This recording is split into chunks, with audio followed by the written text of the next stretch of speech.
to be beaten.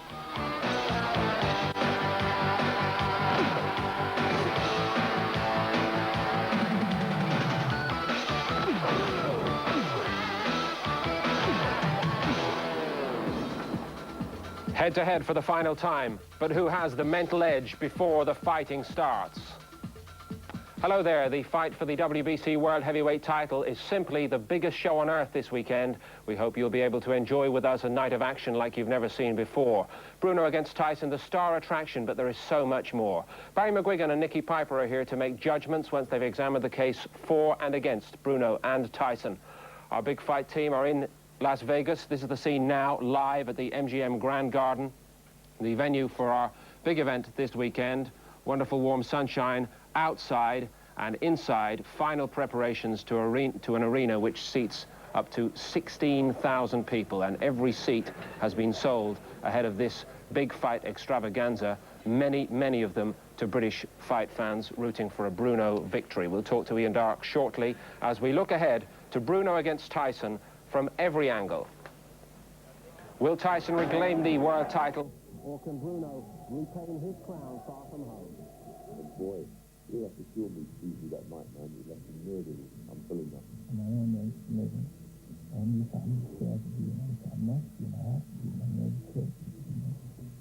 Bruno united a nation, beating Oliver McCall. His fans believe he'll do it again.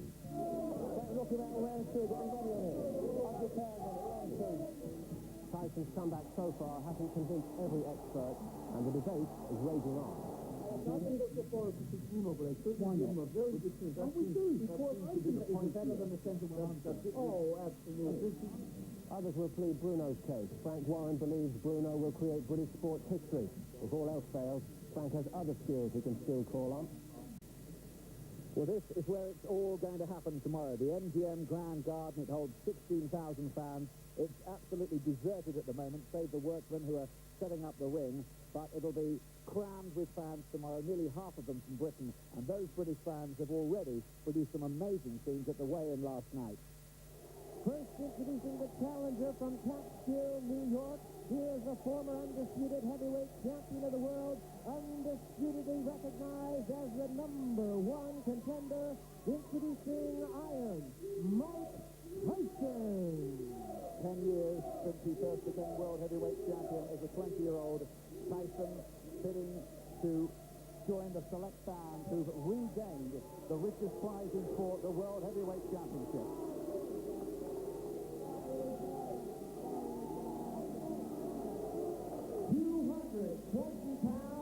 220 pounds for Mike Tyson. 15 stone, 10 pounds. That's 2 pounds more than he was for the first fight in 1989. He'll be giving a lot of weight away.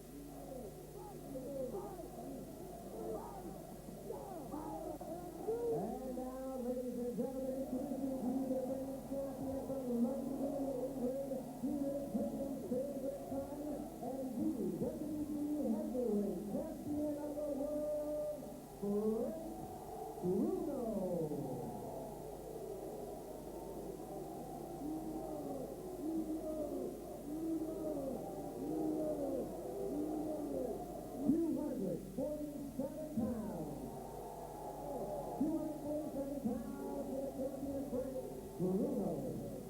17 stone, 9 pounds. That's 1 stone and 5 pounds more than he weighed in 1989. So a whacking difference between the two fighters of around 2 stones.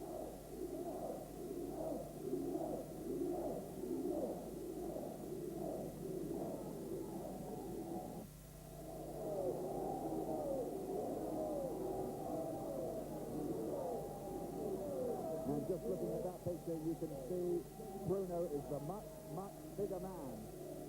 More so than in 1989. Now, that was an emotion-charged weigh-in by any standards. It's a little more calm right now at the MGM Grand Garden as the final fight preparations continue, and our big fight team, Glenn McCrory and Ian Darke, have had a night to sleep on what they saw. And Ian, maybe you'll now give us the benefit of your reflections on... It seems a quite extraordinary series of events there. It really was. I've never seen a weigh-in like that in all the 16 years I've been covering professional boxing. It really was like Wembley Stadium there, and you just wonder what is going to happen when this fight happens in the arena here, when all the British fans are there. About 2,000 locked out last night. I mean, Glenn, they're going to take the lid off the place, aren't they, here? I don't know if Mike Tyson is ever going to hear anything like this again. It's going to be wonderful. We heard a few of them there. When it's jam-packed out, it's going to be wonderful. There was one punter, I can tell you, who went away after that weigh-in and put $10,000 on Frank Bruno to win by knockout, and the odds on that have gone in from 10 to 1 to 7 to 1, so the money is piling on Bruno, but he's 2 stones heavier, 2 stones slower, or 2 stones stronger, Glenn. And it wasn't either put the money on, was it? It was not, no. I think he's a stone stronger. He's a big man. He looked absolutely fantastic at the weigh-in. He looked very, very strong. But I think the mental attitude he has is the best. And he wore the shades. He didn't want Tyson to have any advantage whatsoever. And I think he's really confident. It's extraordinary, really. There was one woman who's here who's never been as far as... well, the furthest she's been is Brighton, and she lives in Battersea. Now she's in Las Vegas, and everybody's having a great time. There are more British accents here than American, but of course they can't get into the ring with Frank, can they? No, I think he's big enough to handle himself in there. He's been there before, remember. He knows what to expect. He's got a great crowd behind him. I think he's just going to go out there and enjoy himself. It's going to be a tough fight, but I'm sure he can do it. I think really the thing here is we know what Frank Bruno we're going to get here. He's probably at his peak, even as late as 34. All the questions are about Tyson. That's right. And the Americans, although they're writing Bruno off, they're still not 100% sure about Tyson. There's still doubts whether he's got the mental attitude, whether he's got the physical skills. So, I mean, we've all got to see that. Me, myself, I doubt it. Big buzz of excitement building up here. I can tell you that even the rock star, George Michael, wants to see this fight. He rang the MGM at 6 o'clock in the morning, would you believe, asking for a ticket. Yeah, I believe you. Everybody wants to see this fight. Barry and Nicky Piper with us in the studio. What do you make of what you saw at the weigh-in there, Barry? It doesn't surprise, no surprises, especially with the weight. It's basically what we assumed it was going to be. Tyson looked a little bit apprehensive. Looked a little bit overawed by the support that Bruno had with him, which obviously is going to be playing on his mind. However, I think it would be very silly of us to overlook what he's done in the past, Tyson, and that's really what we've got to play with today. We can contemplate and come up with all sorts of conjectures, but really, we know so little about what Tyson has proved in his comeback that we really have to revert back to what he's done in the past. How did he look to you? He looked to me to be apprehensive. His eyes, looked at his eyes were dancing when he was on the scales, which suggests that he's a little bit apprehensive, but a little bit overawed with the support that Bruno has, and that will obviously play on his mind, which is obviously a good little psychological edge that Bruno has. Now, Nick, your thoughts about this weigh-in scene? Well, firstly, as Barry said, the weight's no surprise. You knew that Bruno would be more 2 stone heavier. But you have to look at the faces on the boxers. Now, one, yes, Frank Bruno is far more confident. He's bigger than last time. He's the world champion. He's not intimidated. But I think the most important thing is that Tyson was intimidated. Tyson did look a little frightened. And I think that will actually be in his favour. I think when he boxed Bruno last time, he was starting the slippery slope down. He was, well, where I say drink and women and drugs, etc. Drugs maybe, I don't know. But I think this time he'll be really determined. He knows he has to really win this fight. He will be trying his hardest. Obviously, he has to win this fight. Weigh-in completed. The tail of the tape is like this for the big one then. Bruno with a 5-year advantage, 34 to 29, and of course active during the interim as Tyson spent the time in jail. 4 inches in height, the big weight advantage that we've been talking about, and a quite significant reach advantage for a heavyweight. Yeah, 9 inches is 9 inches is obviously a big difference, but you're talking in 4 years or 5 years of an advantage in age, maybe a disadvantage. Well, fine.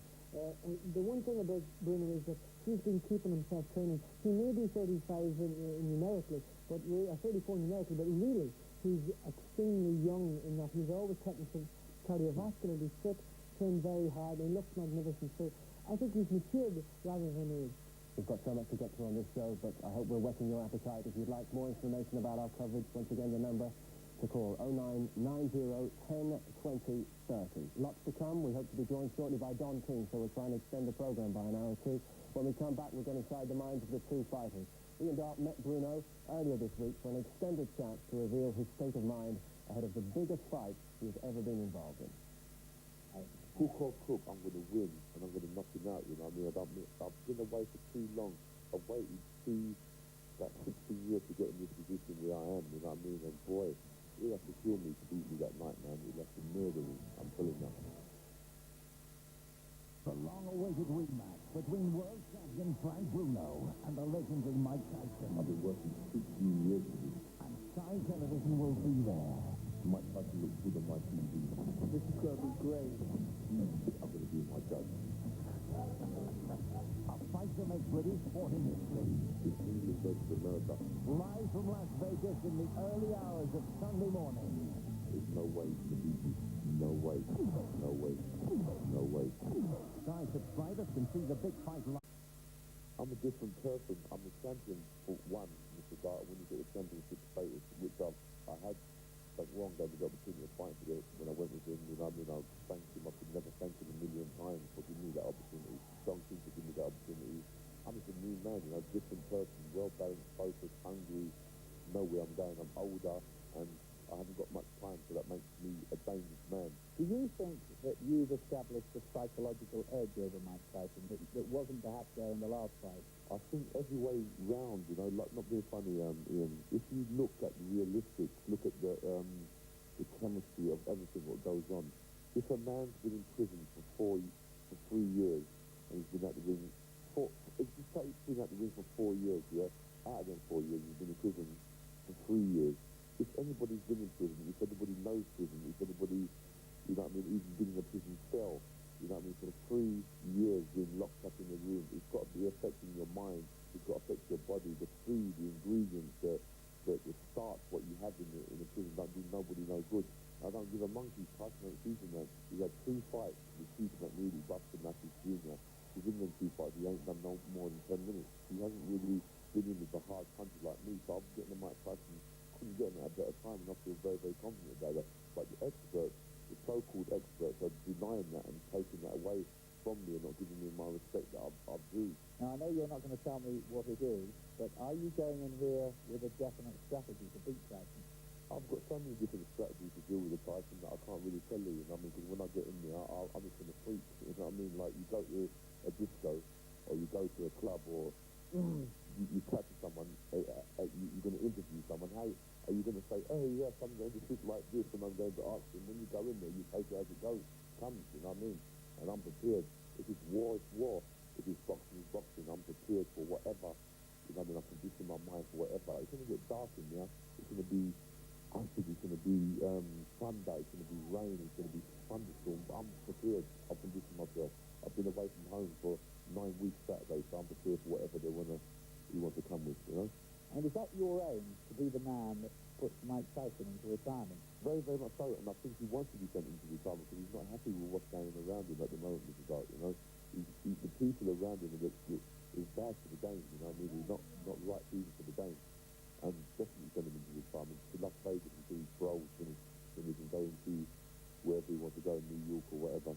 And finally, for all the fans who will be watching this, just tell us what you think is going to happen on Saturday night. Hook or crook, I'm going to win, and I'm going to knock him out, you know what I mean? I've been away for too long. I've waited about 16 years to get in this position where I am, you know what I mean? And boy, he'll have to kill me to beat me that night, man. He'll have to murder me. I'm telling you. He'll have to kill me. That was Ian earlier in the week with Frank Bruno. Ian's now going to rejoin us live. He's moved outside from the interior of the MGM Grand Garden, and he's got the man at the centre of this multi-million-dollar business right beside him, Don King. Thank you very much indeed, Paul. Yes, boiling hot here. Hope it's like this tomorrow. Now, Don, first of all, let's check out the big news story that's going on today. There's a court case going on in New Jersey. The Lennox Lewis people are trying to block this fight. Can they do that? No, they can't. I think that they've always tried, but they do have a friendly court. In fact, they go to this is their personal court that they go to every time something comes up to try to block something. I don't know what the decision or the decree will be, but I think this fight will go on as planned. A sensational, exciting fight with Frank Bruno, and I think I'm going to dedicate this fight to Rupert Murdoch and Sam Chisholm. Up and away in the sky we go. So call now. Call now. You can't afford to miss this event. Call now. Is it affordable price? Is it affordable pleasure? Is that a pleasure that you can't afford to miss? Call now. Sky TV is the only place to be if you watch TV. It's going to be a great fight here. Thanks for the free plug, John.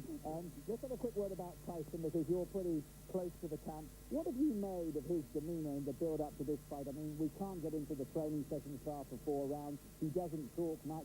What kind of mood is Mike Tyson in, and what kind of Mike Tyson can we expect to see out there? You'll see him tomorrow night, March 16th, live in living color above the Oasis in the desert, the MGM Grand Hotel. He will top this with Bruno, the Brit, the man who was so popular that he went to Trafalgar Square, and all 100,000 people, 100,000 Brits came, and then the pigeons of Trafalgar, they began to go up and they put a crown over him, a halo, you know, paying homage to the king. But now, you're going to see him when he goes into that ring tomorrow representing Britain, and they got a t-shirt here say, give the Yankees spank, and over Sky TV, is not going to happen. But you're going to see a great fight card, a great show, and you have to check it out with Sky. So call now, get your fingers on that dial, and get Sky right away so you can get in there. This great happening that's going to take place on tomorrow night. Oh, boy, I'm so excited, Ian. I can hardly wait. Mike Tyson has been biting nails. He's evil, he's hostile, he's angry. Bruno said he's going to knock him into my left. He's measuring the velocity of his punches to see how much of it do it is crazy to get to my left. He's sitting me a bit pushing so he won't hurt me too much. When Tyson falls to my left, he said, rock my baby on the tree-top. When Bruno hits you, it will all drop. You know what I mean? But this ain't going to happen. You're going to find out that Tyson is going to be the same mean Tyson he's always been. In England, he loves you. He said he can't help it if he has to knock Bruno out. It's just one of those things. But he's going to come to England, and he's going to defend his crown on Sky. Don't forget it now. As you can see, John is underselling the fight as usual. Thanks a lot, John. This is great, Ian. This is great. Up and away. He's off arms. We're going to make it happen. There's no place like Sky TV. I think we'll turn the volume down and just leave it at that.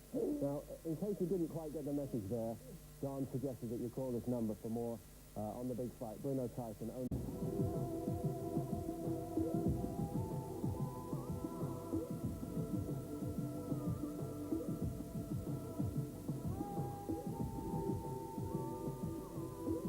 The Rocket Art Gallery, Old Burlington Street in London, and home to an exhibition of heavyweight portraits by Sandor Zanassi. The man who has brought the artist to the fore is promoted. Well, here on the busy Las Vegas Strip, you could be forgiven for thinking that Saturday's big fight is between Mike Tyson and Mike Tyson. Frank Bruno might be a big star back home. Not here he isn't. Frank Bruno, never heard of him. Tyson's the man. There's no doubt about it. And everything goes through Tyson. And Frank Bruno, no, I don't think he means much of anything other than the 10-to-1 underdog or 8-to-1 underdog, wherever the figures are right now. The average American has this vague notion that, oh yeah, Frank Bruno, he's the best British heavyweight. Doesn't he lose all the time?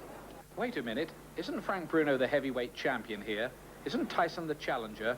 You'd never guess. As King goes through his Tyson sales pitch, Bruno wouldn't mind a little more respect. I don't give a monkey's what the American journalists want to think of me, you know what I mean? I've got my respect. I'm on history, 100 years. Last Sunday, Bob Fitzsimmons won the heavyweight champion in Nevada, 100 years. I've made history in the ring. So whether the Americans, whether the British press want to give me respect, I'm not really fussy. I'm not an egotistic so-and-so. So if they want to give me respect, it's entirely up to them. Meanwhile, Mike Tyson is locked in his £2 million mansion, a largely unloved figure. You get the impression Americans wouldn't exactly be heartbroken if he lost. Bruno's stronger than Tyson. He's going to do it. Tyson's nothing. It's lunch meat. I wish they put Tyson back in jail. Does that count? These are scenes from Tyson's only public sparring session so far. He looked poor, though the camp keep telling us that really he's been in sparkling form. I wouldn't believe anything coming out of the Tyson camp. That's usually the way I cover him. I ignore almost everything I see. And even when I see him in the ring during fights, I'm not sure of what I've seen either, because the level of opposition has been so dreadful. Despite all the doubts surrounding Tyson Mark II, few American writers are in much doubt about the outcome on Saturday. Tyson stops Bruno 1 minute and 43 seconds of the 5th round. Bruno does, it's going to be a replay of 1989 again. Bruno will land a couple of shots, stand back, look at it. Tyson will come in, a couple body shots, and an uppercut, and it'll be stopped. He won't knock him out, but it will be stopped. But amid all the Bruno detractors, promoter Frank Warren is flying the British flag. Frank is very focused on this. He's very mentally up for it. And people compare the last fight and this fight. And the difference between the last fight and this fight is Buster Douglas. Buster Douglas knocked out Mike Tyson. He proved Mike Tyson can be knocked out. And Frank Bruno has, don't matter what anybody says, has improved as a fighter. He's got more stamina now. He's managed to hold on, work inside, which you never seen him do in the past. And he's been working on his hand speed this time around. And I believe that a lot of Americans are going to be shocked. So many millions are invested in Tyson winning and going on to unify the heavyweight championship all over again. But is the reputation blinding us to the reality of a fading talent? We'll know for sure on Saturday. This fight is...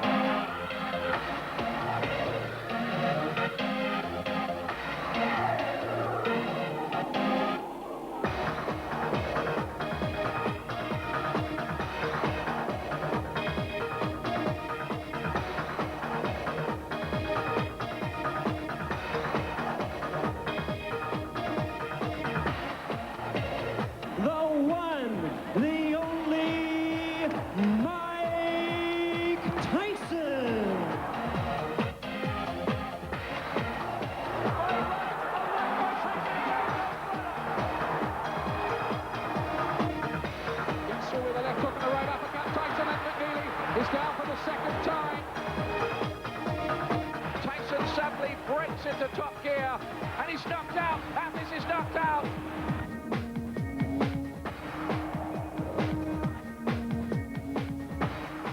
Last two pieces of action, Barry, were from the comeback.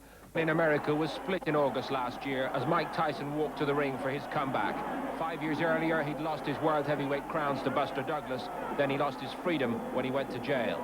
We all wanted to find out how Tyson would fight, if he'd lost the skills that made him one of the greatest heavyweights ever, or if he still had that ferocious appetite for boxing. 85 seconds against Peter McNeely didn't tell us much. Gets through with a left hook and a right uppercut. Tyson and McNeely is down for the second time. A 3 knockdown rule is in effect. 3 months later, he was all set to take on Buster Mathis Jr., but at short notice, the fight was cancelled, Tyson pleading a broken thumb. I broke my thumb earlier. I was going to try to continue to go through with the situation. I broke it again. And yes, the doctor said it's not worth it. Manager said it's not worth it. You know, the real fact, I could have perhaps, I don't know, I perhaps could have fought him back, you know what I mean? Because my thumb was never really totally healed when I fought Mathis anyway, but I couldn't take letting anyone know and to cancel it again. I needed to have that fight. Whatever his state of fitness, Tyson at least looked effective in finishing Mathis. Mathis is on top of him all the time. Oh, that's another good shot from Tyson, who's beginning to find the punches now like that one. It was the right hand that has Mathis down in round 3. Can he get up? Tyson suddenly breaks into top gear, and he's knocked out. Mathis is knocked out. Despite his victory, he was criticized for missing Mathis with so many of his punches. Well, he's a short man. Those guys are always difficult hitting when they're evasive like that. I just know it'll be a matter of time. Well, you know, there's two different styles of fighting. This guy's a crotch, a low, he's aggressive. And if Bruno was to happen to fight that way, he's right in front of me. He's a tremendously massive man. It's difficult for him to be missed. So I don't believe it's going to be as difficult to hit him as it was the other guy. That may be so, but the other big question is whether Bruno can connect first. Tyson knows about Frank's power. I guess he hit me with a left hook. It's not that he hurt me, he just hit me with a hard punch. And I just got caught with it. God bless you. You feel pain, but you know, the pain is insignificant. More so than the actual goal. Your goal is, you know, to forget that and just continue for the cause. The cause is to win. They were all smiles the next day, but Tyson remembers that Bruno's attempts to fight rough had taken a toll. The next day, my head, back, my neck, and everything was in so much pain. And I felt it during the fight, but it didn't bother me. As long as he was hitting me in the back of the neck, I didn't care, you know, because that's all he was doing. But just the fact, the next day, man, it was a tremendous pain. Now he's been warned. He says he has no problems with anything Bruno may produce. I never complain about anything like that. We're in a fight, you know what I mean? What I'm going to do, get mad? We're already in a fight.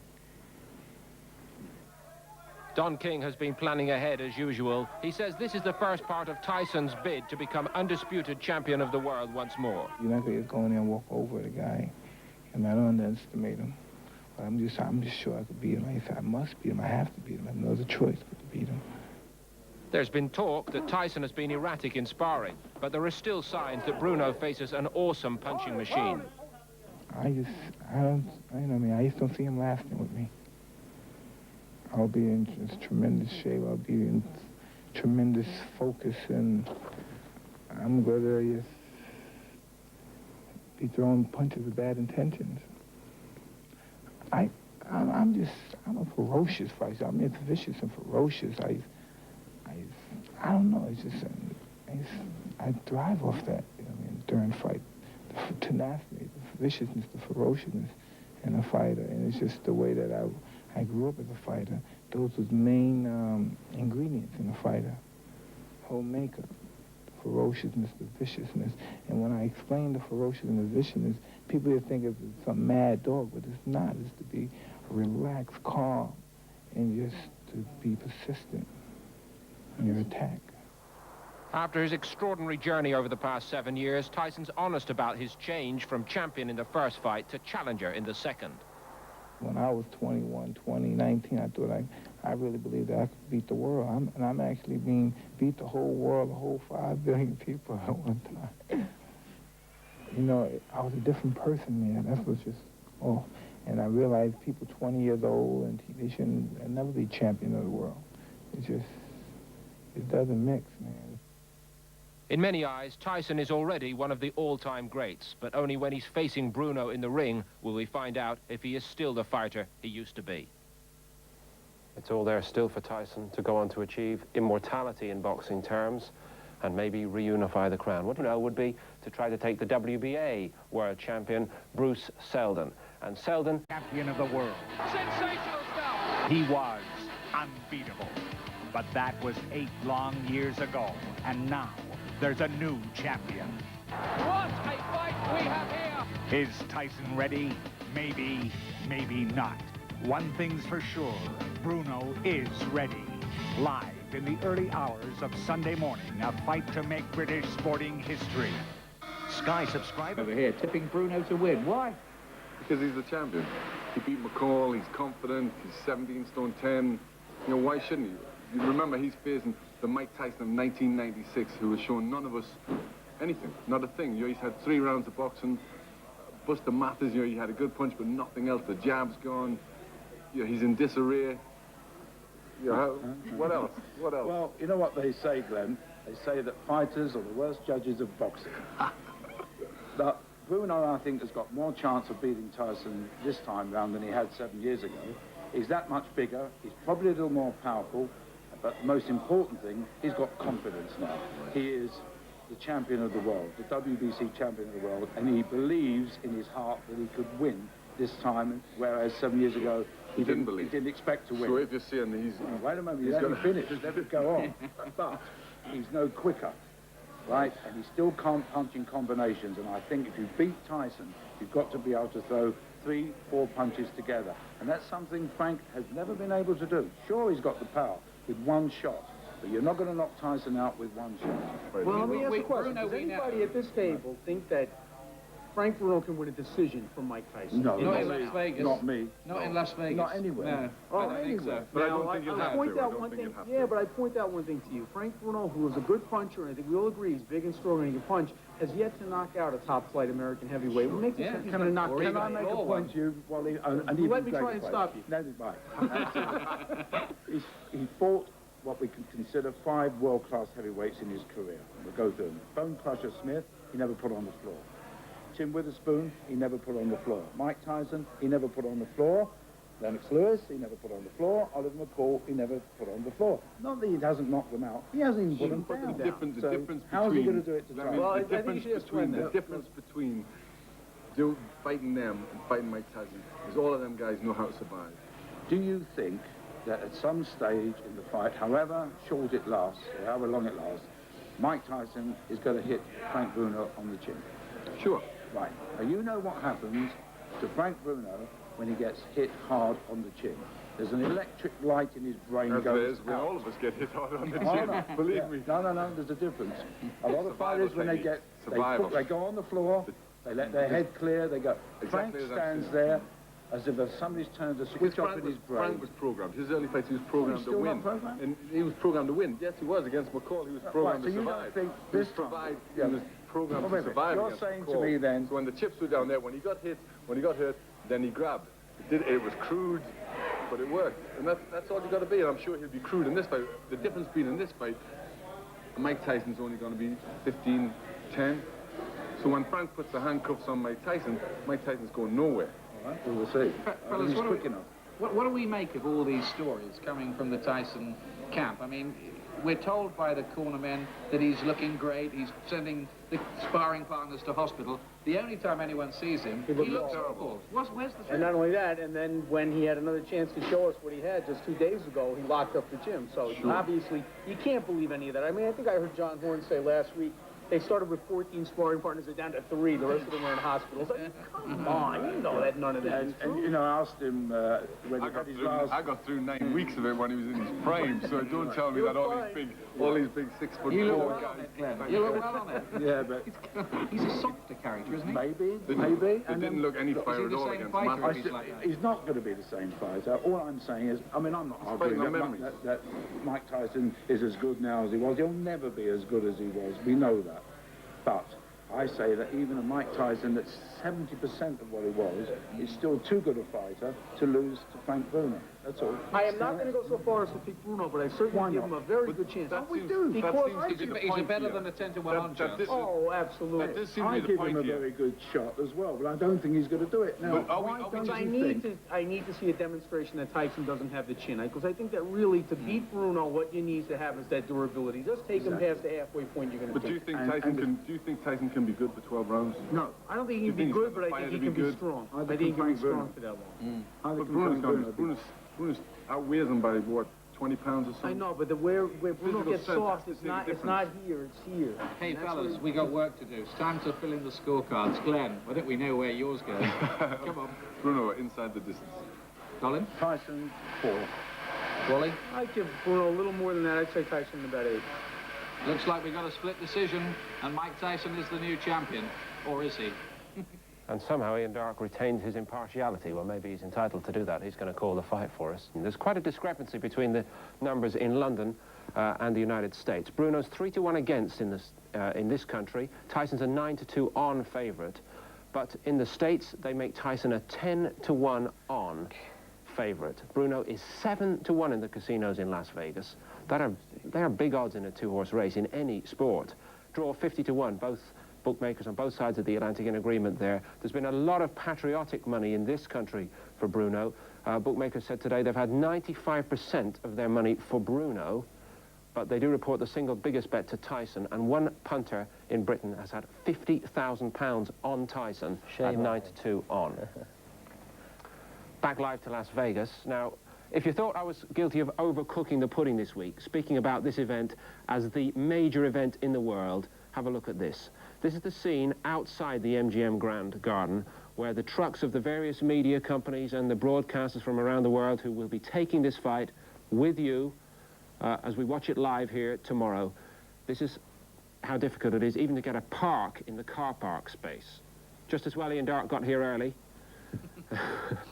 and just as well he's worked hard for everybody's sake. He's still at it, and he's got a couple of Bruno supporters alongside him. Ian.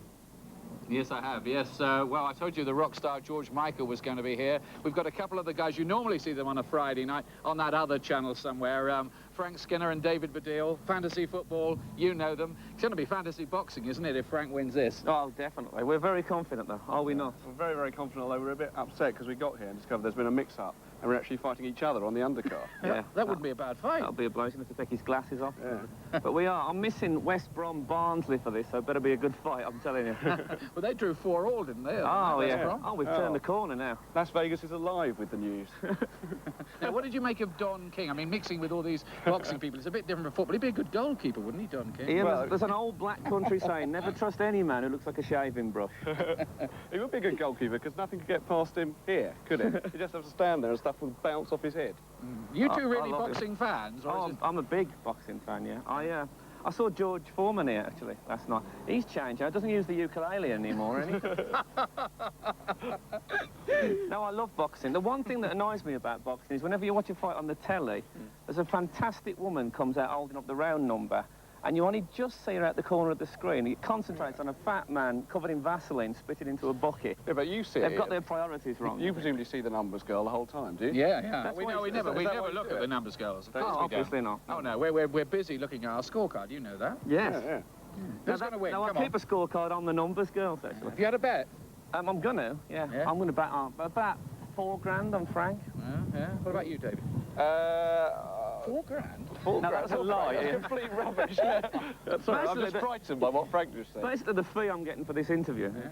Oh, you're earning a bit more than we I've got to support Bruno. I don't know anything about boxing, Ian, and that's why I'm supporting Bruno. But I've told him that Frank's the favourite, and he believes me. But you know, they said the Spanish said Francis Drake couldn't do it, and he did. So, he wasn't boxing tonight, was it? No, he's playing bowls, I think, in the Mirage next door. It's good to see you fellas here. Enjoy the fight. God Thank bless you very you, much, Ian. Bruno. We get the message. Go out, Frank! Go out, grease lightning! Yeah! But little and large remember one thing which might just come in handy. The funniest thing Frank used to do, he used to let wind escape from his body in this schoolroom scene where we were sat on benches right next to him. I don't know. We had the merry men, but they weren't so merry when they were sat behind behind him. They sat on this bench behind and we were sat on the bench. He used to break wind. And, me, Sid and Frank, and he used to let this wind escape and, well, the poor lads, they used to fall over and all that. In the end, they made it so obvious that something had happened, you know, because he used to walk away. And he thought that was hilarious. Yeah. And you always knew when he was going to do it, because he'd start off. Yeah, I can't think of anything funnier than that. So if all goes, you know, on the Tyson fight, that's what he wants to do when you get out of the ring. He turns his back on Tyson. Tyson's got no chance. Not in Glasgow, and ready for action for the first defence of his new world crown against Said Lawal. We have the news from the weigh-in when we come back.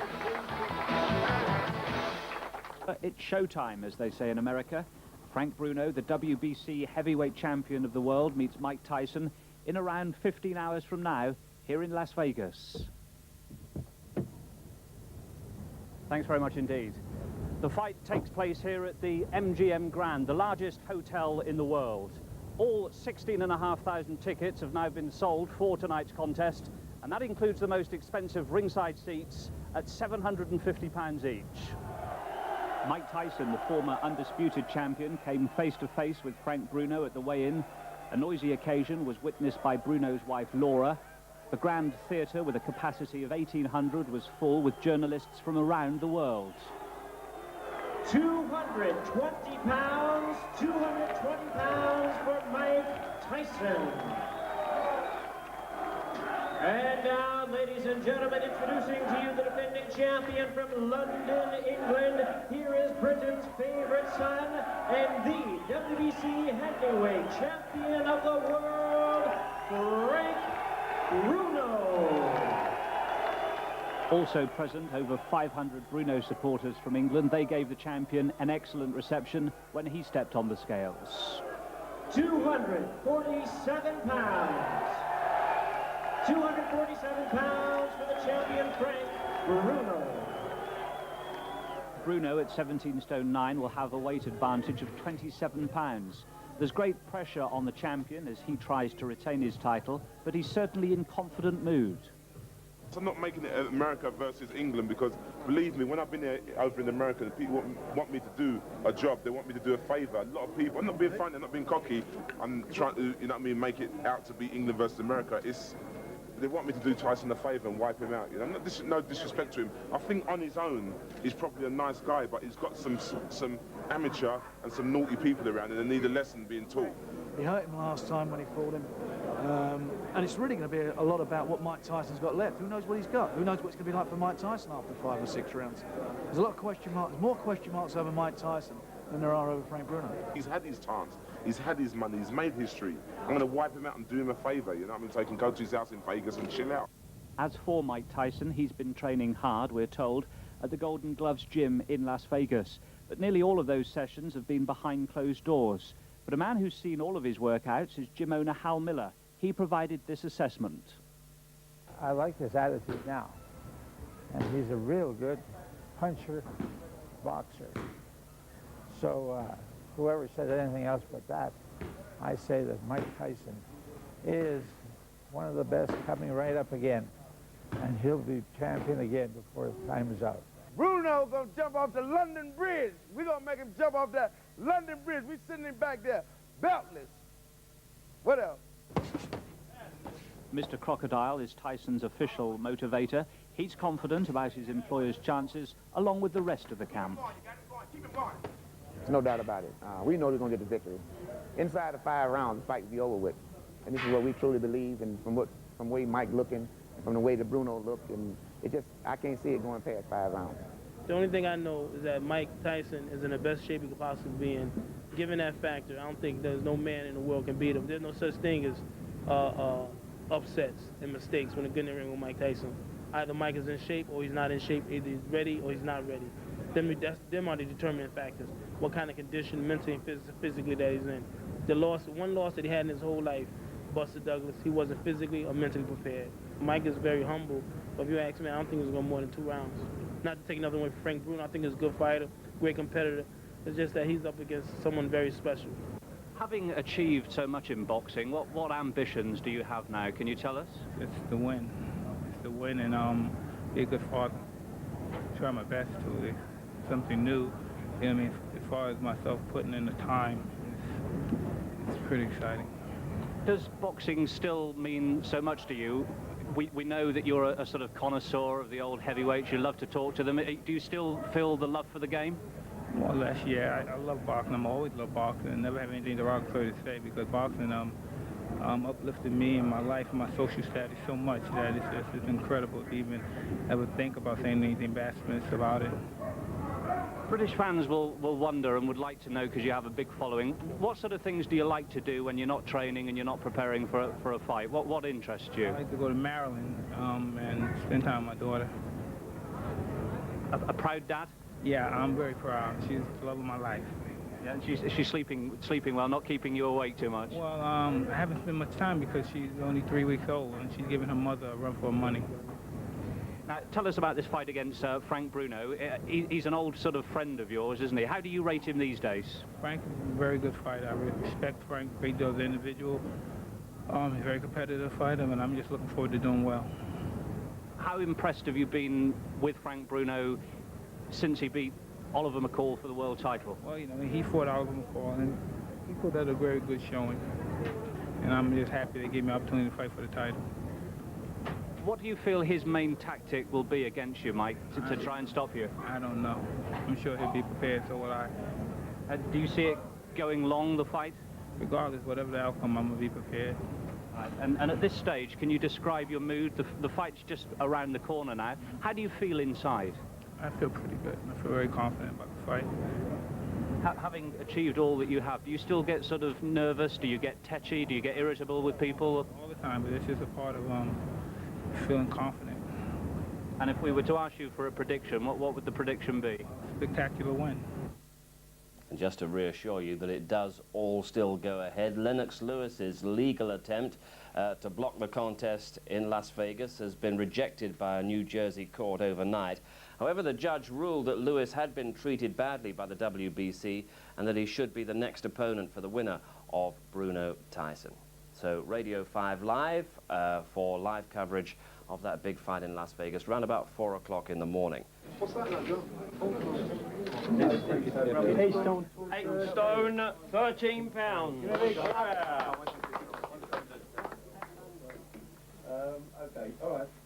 Thanks, Bob. Prince Nazim Ahmed, 8 stone, 13 pounds, 12 ounces. Oh, yeah. Hamed looking ready for business once more then. So far his success has transformed him from successful sportsman to big-time celebrity. But this Sheffield star isn't losing touch with his hometown or the gym where it all began for him. The industrial skyline of Sheffield gives no hint to its prominence on the sporting map. Known notably for its steel production, it now is recognised as a home to many great sports venues and renowned sportsmen and women. Among them the Prince, a young man doing his bit for his hometown. Wherever Naz travels, they know it's, say, yeah, he's that little guy from Sheffield, you know? He's put Sheffield on the map. A lot of people are jealous of Naz, but really deep down, I think they've got to be proud of him. Really deep down, they've got to be proud of him for what he's achieved. Naz's achievements have spurred those around him to greater things. He has an influence, and in his own gym there are a magnificent 7 to look out for. Clifton Mitchell, heavyweight. Ryan Rhodes, middleweight. Johnny Nelson, cruiserweight. Pele, heavyweight. John Thaxton, light welterweight. Chris Saunders, welterweight. And of course, the one and only Prince Naseem Hamed. These young men are striving for greatness. Some have tried and failed before, but they're still trying. And yes, if you can only count 6, well, Naz was late, but still an inspiration nevertheless. The arrogance he shows in the ring, that is just his personality. I think that's what has got him so far. But in Sheffield, he's, like I say, he's put Sheffield on the map. It's great. Just watching him, you know, when I finish training, rather than just get showered and go home, I just, you know, watch him, you know, he's incredible. I can honestly say I haven't seen anybody move the way he does, you know what I mean? So he's gifted. He's a gifted individual. Naz has put Sheffield on the map, and is great for Sheffield. As he practices his moves and goes through his twice daily routines, he knows they're watching and taking notes, and that it helps. They are experiencing and learning what I'm doing at the moment in time. So when they get to their point in their career, like Ryan to me is a destined world champion. Johnny Nelson's got more talent than anybody in Britain, Europe, and the world, I think, and he'll shock a lot of people. There goes for Clifton Mitchell, Pele, Jonathan Thaxton. All of them really can do it. It's just inside their heads. What they've got to get in their heads is positive mental attitude. Naz doesn't reserve his inspirational qualities solely to boxing. He goes to Sheffield football, ice hockey, but mostly basketball home matches. When the people around town who are celebrities in their own right look at the shop and say, hey, I like those guys, you know, they're pretty good, I like their style, I like what they're all about. It just gives us a heightened exposure, and Naseem Hamed coming in and being our special guest on our last match with 7,500 people, which is fantastic.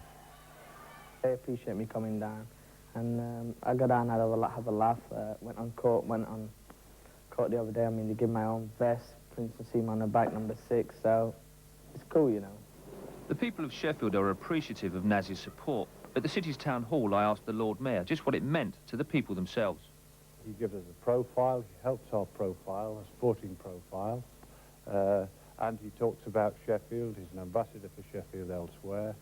And of course, Sheffield are always pleased when people reach these sort of dizzy heights that he has. Prince Naseem is proud of what he's done and how he helps, but as far as he's concerned, this is only the start. I know I've played my part, but I reckon there could be a lot more done after I win more world titles. Bring them back to Sheffield. Gary Norman with Naseem Hamed there. Is this going to be straightforward tomorrow night, Nicky, for him? I must admit, I don't know too much about Lawil, the challenger, but I think so. I think Naseem is so far above everybody else in Europe at the moment that there isn't anybody to challenge him. I mean, he really has to go to the States to... You're a very intelligent man. He's not very good at geography. No, he's doing all right on the geography, but Europe implies that there's a lot of world out there that he has yet to conquer. Yes, yeah. Oh, yes. I mean, the Americans will be the ones to test him, and maybe Azuma Nelson at the end of the year if they can get that on. But I don't think Lawil will come close at the moment. Barry, obviously, for obvious reasons, former featherweight world champion yourself, you know this area, this division, so well. I think you have a sense that he's going to be tested this year. So. Well, he has to be tested. He's the champion of the world. Everybody's pitching for him. Everybody's gunning for him. I know nothing about Lawil. I would suggest that he's an easy option to get him back from his hand injury. That's a big question mark. Has his hand recovered? So he'll go out and have a look at the guy, careful look at him, and then pick his shots. And if he can nail the guy properly, could take him out. But the suggestion is that he really is not in Naz's league. But this year is the year where Naz can actually become universal. He needs to go to America. He needs to fight Marco Antonio Barrera. He needs to fight Tom Johnson, the featherweight champion. Because it's a very strong division. Oh, it's a damn good division. There's some great champions out there. But I think Naz is probably the best one in the weight division at the moment. But the Nelson fight is a different story. That's someone that he would really have to get himself up for. First Step for Hamid, live with us tomorrow night. 3 big fight venues, 3 major bills in 3 countries as we pack it in on one night of boxing, and finally to Berlin, where Joe Bugner returns to action in Europe at the age of 46, hoping to upset the emerging young heavyweight talent Scott Welsh. Welsh is the British champion and eyes bigger prizes. Joe promises that this will be the night when he proves he can be as good as any 40-something heavyweight. When Scott Welsh and Joe Bugner first met, it was all fairly amicable. But behind closed doors, they were certainly talking a good fight. He's come out of retirement twice, but I think I will retire him permanently. It will not go 12 rounds. That I can guarantee you. Away from the ring, Scott Welsh is a nice guy, but once inside it, there's a job to be done, as he proved last time out against Oyabola. But Welsh is back in control, and Oyabola is in trouble. The referee's taking a very close look here, and he's going to step in, and we have a new British and Commonwealth heavyweight champion. Around the same time, on the other side of the world, Aussie Joe started his 3rd comeback. He's still a big name, but holds no fear for Welsh. It's just another fight to me. The name doesn't really mean anything. He's just another man in front of me who I've got to dispose of. I've seen the lad fight, you know, I mean, he's like a typical British bulldog, you know, you have to put a nuzzle on him or knock him out. It'll be one or the other, because he comes forward, he attacks. I personally don't think he's big enough to handle someone like me, or capable. But I mean, look, he's going to be in there to try and defend his title and represent his country. As far as I'm concerned, you know, I'm going to go in there and just sort of get rid of him as quick as possible. At the pre-fight press conferences, it was Big Joe who was getting the attention and taking all the headlines. All Welsh could do was be patient. But why another comeback for the man who's been there, seen it, and done it? Money. I mean, look, I mean, I'd be silly to turn around and say I'm doing it because I love the sport. I don't. I'm doing it because it's a way to ends of a mean. I mean, I need to get myself out of this dilemma that I'm in at the moment, and boxing's the only way I know I can do it. Welsh has money. His money comes from care homes for the elderly, as he was all too keen to point out to his veteran opponent. I've got 2 old people's homes, so I'm used to dealing with old people. One more ain't going to make a difference to me. So, yeah. And you saved the room from overlooking the sea. Yeah, I mean, if he gets fed up with the Gold Coast, he can always come to Hove Seafront. There's a nice room overlooking Hove Beach. For Joe, he knows this has to be the last time. He's got 9 months left to lift the world heavyweight title. If it's not this year, it won't happen, because, you know, you can only take so much, and to be honest, that's it. I mean, this year's it. For Scott, victory will put his name firmly on the map. Hopefully, you know, I'll get a lot of publicity out of it as well, so everybody who tunes in to see Joe Bugner will see me, obviously, and hopefully next time I fight, they'll be tuning in to see me. Scott Welsh has thrilled us already this year with his performances, and Barry, you think he's a man who can go a long way into the world class. How tricky an opponent is Bugner going to be? Bugner's not going to be easy. He's big and he's strong. He's got a good chin, and you know, he's even with Bruno. He lasted into the, I think it was the 10th or 11th round. So he'll put up good resistance. He'll box fast hand. He's never been. If he even, we watched him training the other day. That his punches they're all arm punches, just quick. He's 46 years old. I'm not convinced that he can come back and do it. He'll give him a good fight. He'll put up resistance for about 8-9 rounds, and then he'll get knocked out or he'll get beaten up. Nicky. This is one which is, for me, very hard to predict. I think Scott Welsh, of course we all want Scott Welsh to win. I think he's nowhere near his peak yet. He's a young guy that's getting better and stronger every day. Whereas Big Joe, of course, a very experienced, very big man with a good jab, and could, if he's in very good condition, and people are saying he's better than he was 8 years ago, outpoint Scott Welsh, or even late stoppage. I wouldn't like to predict. Welsh hasn't fought anybody with anything like the experience of Bugner. Yeah, that's true. But the point is, Joe is not a mover. If you watch even the bit we showed of the Australian Championship, he's basically standing there and just picking his punches, and the guy was subdued and he wasn't really working properly. Scott Welch will be in his face, and he punches like a kick from a horse. He punches really hard. He's a good-looking kid. He's got a bright future, and probably one of the best white heavyweights in the world. We've got so much great boxing for you over the next few days. Now, just to remind you, we also bring you the Night of the Young Heavyweights, the big Atlantic City promotion over the weekend. 10 o'clock start time in the morning, Saturday, Sky Sports. Some of the youngsters who hope to step up to major world class on that bill. And then, for big-time boxing, Sky Sports 2, Welch against Bugner for the WBO Intercontinental Heavyweight title in Berlin. And also, on Sky Sports 2, it's Hamed from Glasgow. Nassim defending his WBO World Featherweight title for the first time against Saeed Lawal. So much to look forward to in the build-up to the main event, our big fight special, Frank Bruno against Mike Tyson for the WBC World Heavyweight Championship. We start from around 1 in the morning. I can hardly wait. And I'm sure Glenn and Ian can hardly wait either. I think we should get back there for a final word from you two. How do you really see it developing? Well, I must say, I lean towards Mike Tyson here. I mean, at his peak, he was always a fighter who hit harder than Bruno, took a punch better than Bruno, was faster than Bruno, and had more skills than Bruno. I think you've got to say, if he's lost that and gone back far enough, then maybe Frank's got a chance. And I must say, I've been very impressed with Frank's attitude here. They're making Tyson 10-1 on. I don't think it's that kind of fight at all, but I think you have to go with him if you are trying to predict it. I know he disagrees. Well, we'll go to Glenn in just a second, Ian, but one other thought. We get a picture here that Tyson is by no means loved by every section in America. Far from it. I think there's a lot of people over here who would be quite happy to see him get beaten. I think he's now seen as a small heavyweight. He's been to jail on the rape charge. He's basically an unloved figure. They wouldn't be heartbroken at all if Bruno was to win this. Right, Glenn, you had a happy reunion with Tyson earlier in the week, but you pricked Bruno last time and went against the trend, and you're going to do that again now, are you? I am. I think it's Frank's turn. He's ready, he's bigger, he's stronger. And I think the real thing is Mike Tyson is not the Mike Tyson of 7 years ago. He just hasn't got the jab.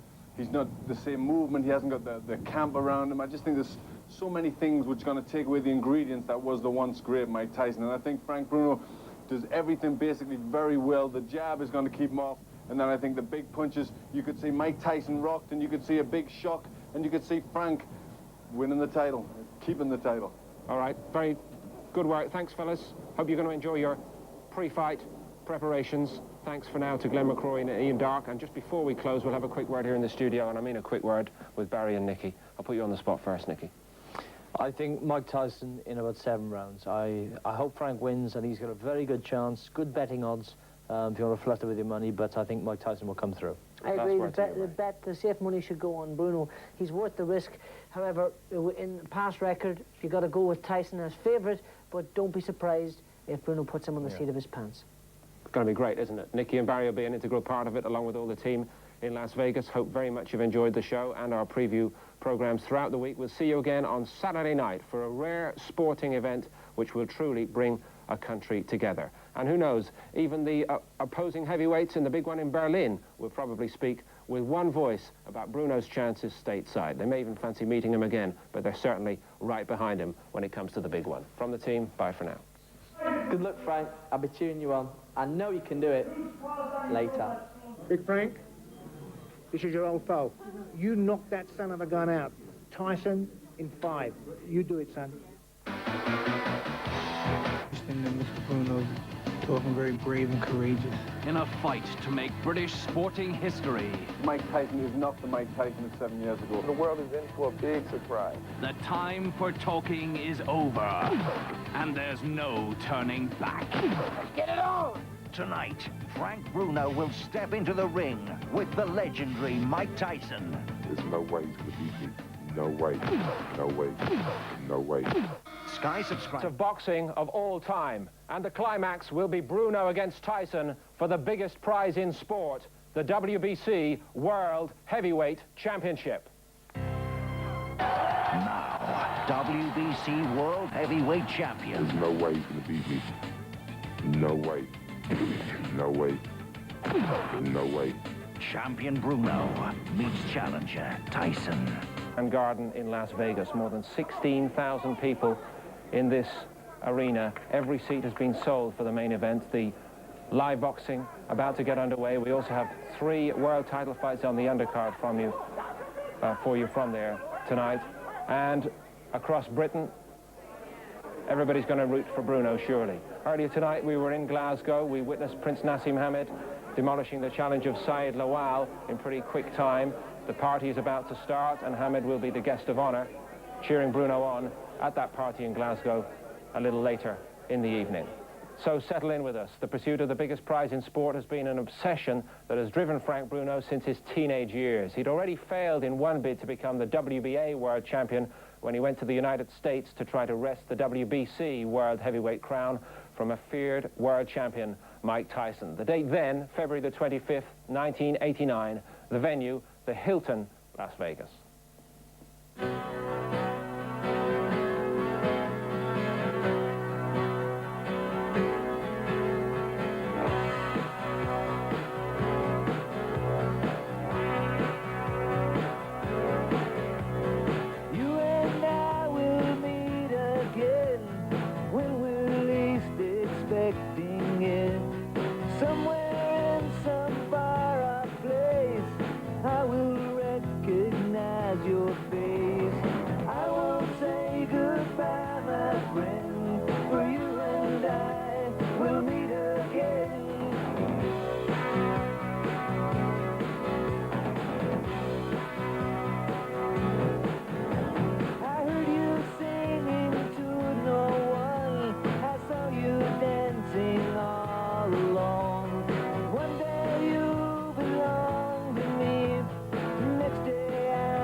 Swarming in immediately, pulling Bruno into the ropes.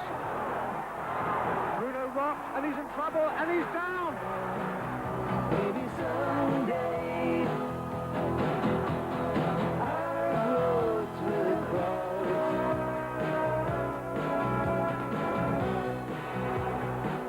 Oh, some good shots from Bruno, and he's got him, and he's hurt the champion.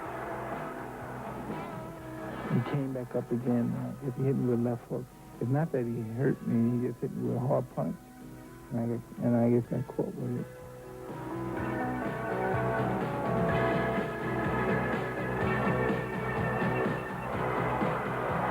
Bruno in trouble again, caught with a right and a left. Hangs on. A red-winged hawk is circling. The blacktop stretches out for days. How could I get so close to you and still feel so far away? I hear a voice come on the wind, saying you and I will meet again. I don't know how, I don't know. Oh, can he survive this round? He's in trouble again. 10 seconds left. Steele looks on. That's enough. That's enough.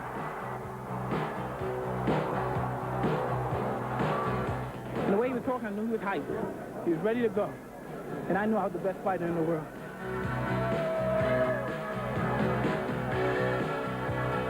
I think of Tyson of the old, so I'm just concentrating and focusing on him being dangerous, very, very fast and bullying and whatever. But he's going to get a shot when I get in there. I'll be 2 stone heavier than him. I'll be faster than what he ever can imagine I'm going to be, and stronger, and I just can't wait to do a number on him.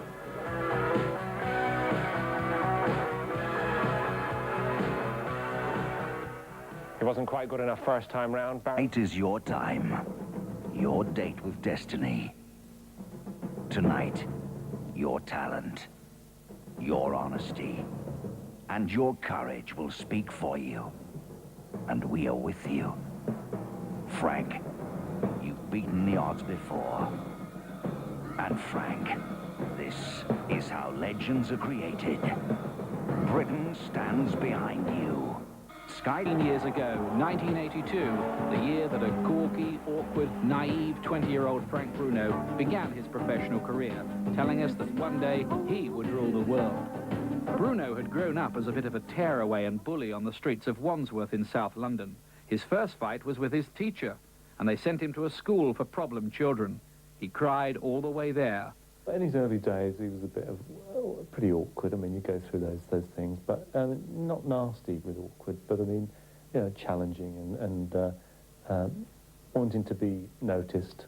He was watching television, and the Magpie program was on, and a boy on that asked for people to fight of his own age, because he was so big, he was only fighting men.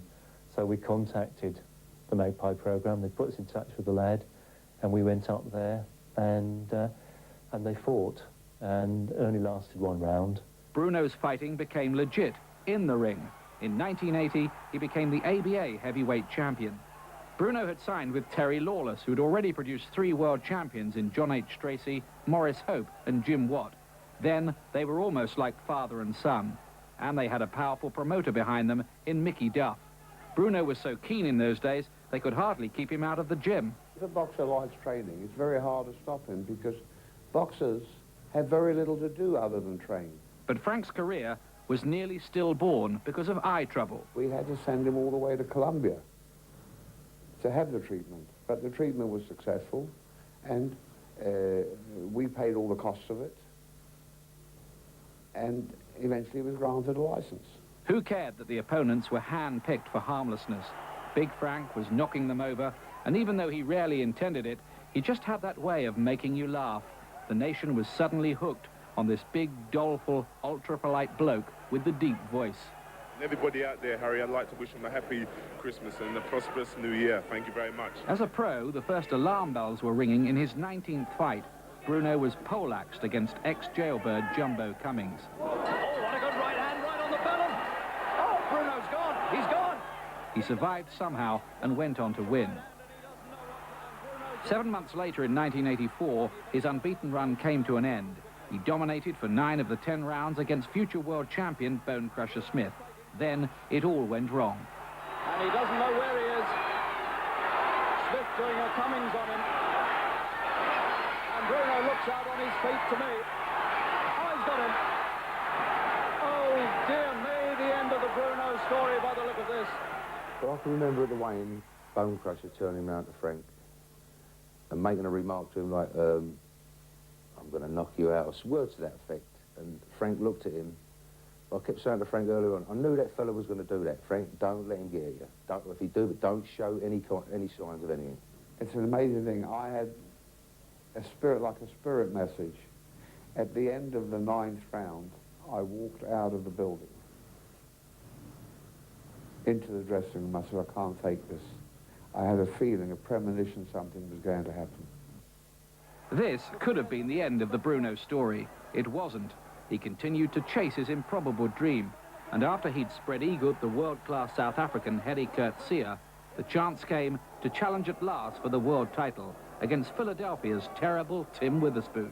When we got in the ring, what got everyone really was, we all handled it well. There was Witherspoon's mob, there was me, Terry Lawless, Frank Black, Mickey Duff, and they were supposed to have 3 or 4 in the ring. They had about 20 people in the ring, and they would come right across to our corner, and we was pushing them back because we were going to finish up outside the ring. They tried to put pressure on, that's what I'm trying to say, even before the first round in the ring. Now, we've got a young man, first time coming up for the World Heavyweight Championship, and they've come across. But she said to Frank, come on, don't worry about it. We're in the ring now, we're in the ring, nothing we can do about it. He handled it well. For 8 rounds, Bruno was going well that night at Wembley Stadium. Then the petrol tank ran dry in round 11. And Bruno is close to defeat at this moment. He's going to go down, he's going to go down. Witherspoon's got him in the 11th round, and Bruno goes over, and Witherspoon's hitting while he's on the floor, and the towel has come in from Terry Lawless. It's all over. At the end of the 8th round, I had him 2 rounds ahead. You can't take nothing away from Frank Bruno. He was brilliant that night until he ran out of gas. You know, he got worn out, as I've said, lack of stamina. 3 years after Witherspoon, he got another title chance, this time at the Las Vegas Hilton against the young, savage champion Mike Tyson, then in his prime, despite the wreckage of his personal life. Bruno was down early on, but then rocked Tyson late in round 1. If only he'd followed it up. But even an off-key Iron Mike had too much class for Frank that night.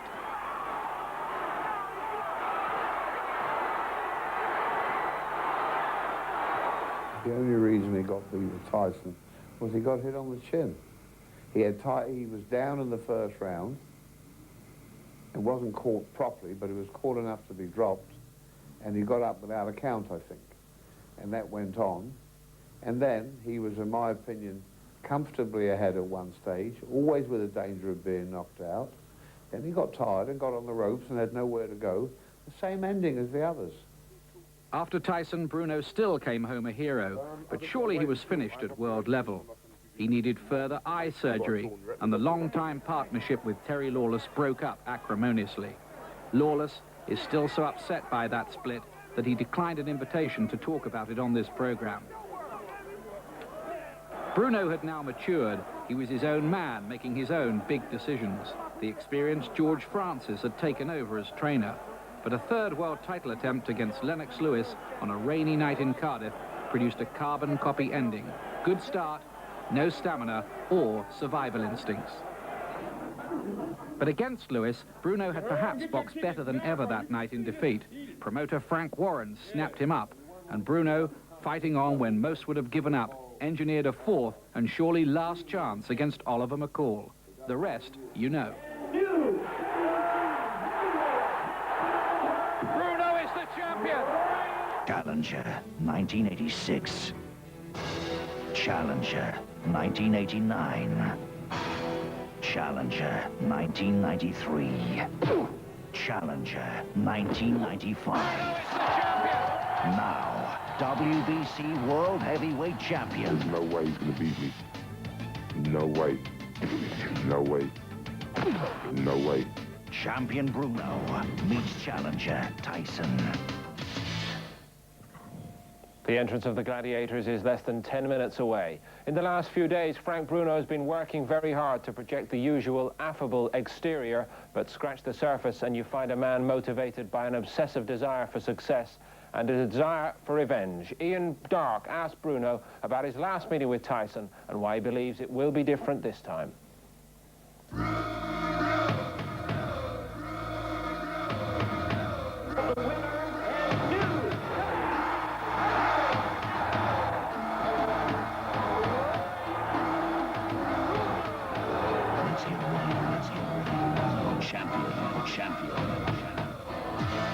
If someone give me £50 million, it would mean as much as this means to me.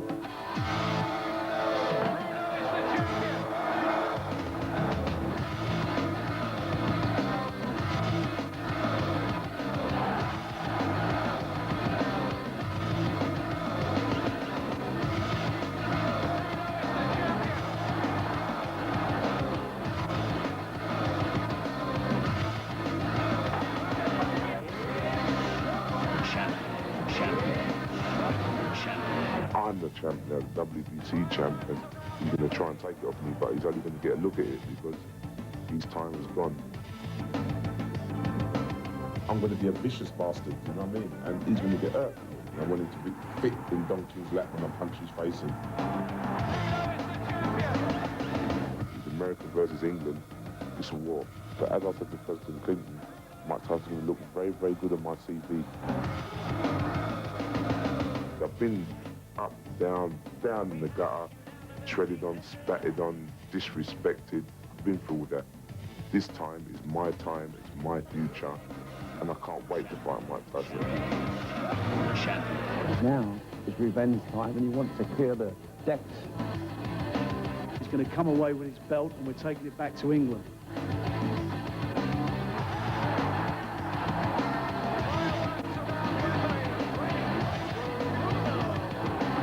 Get in there, I'm just going to freak, you know what I mean? He cannot beat me that night, he cannot. I refuse to be beaten, I refuse to be hurt. I promise you, I will not let you down. I come in with the belt and I'm leaving with my belt.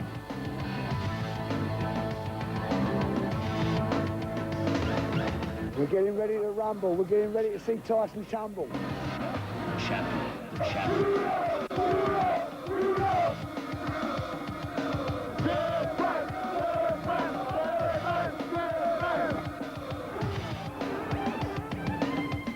They've got to hit that line, and that's it.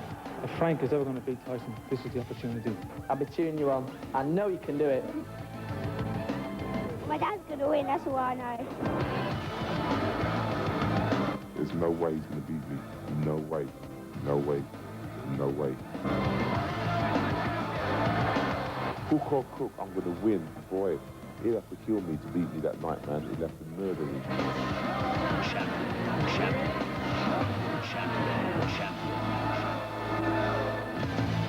The champion. The champion. Does he go home with his belt? Final thought from Gary Mason. I believe that revenge is the wrong motive, but John Major has sent him a message wishing him well, and I can only back that and say, good luck, Frank. Duke Mackenzie? Yeah, I think Frank will do it. I can just hear George Francis now giving him all the confidence that he needs, and George Francis is one of the best trainers in the world, and I believe that they've done their own work, and it's, you know, it's like Frank keeps saying, it's his time. And Barry? This is the moment of truth. This is a time for put up or shut up. And what happens? Wait till the first bell rings. Time for talking's over then. Let's get to Las Vegas. The MGM Grand is full, noisy and passionate, and in the middle of it, Glenn McCrory and Ian Darke. Thank you very much indeed. You can hardly hear yourself think here already because the British fans have been making a thunderous noise. And Glenn, still Bruno for you. I still think he can do it. If he's got the belief now, he's had it all week, he's had it for a long time. He's just the final few moments, he's got to still believe in himself. If he can do that, I'm sure he can win. Mike Tyson makes his entrance. As ever, no frills, no smoke, no lasers, no gaudy dressing gowns. Just the solid black, no socks, just those black boots, like some throwback from the Jack Dempsey era.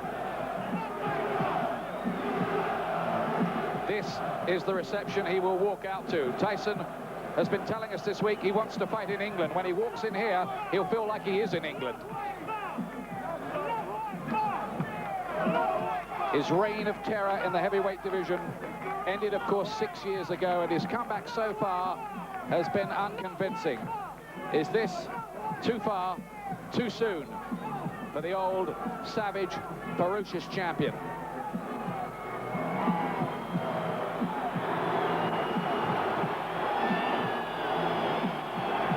For the first time in his life in the United States, Mike Tyson emerges to a chorus of boos. That's right, he's never heard anything like that before. Will that affect him? Frank Bruno has so much support here. I can't remember a fight in recent memory with this kind of atmosphere surrounding it. Will we see the rebirth of the old, frightening, chilling Tyson, or is he now just a faded talent who's struggling to remember his lines?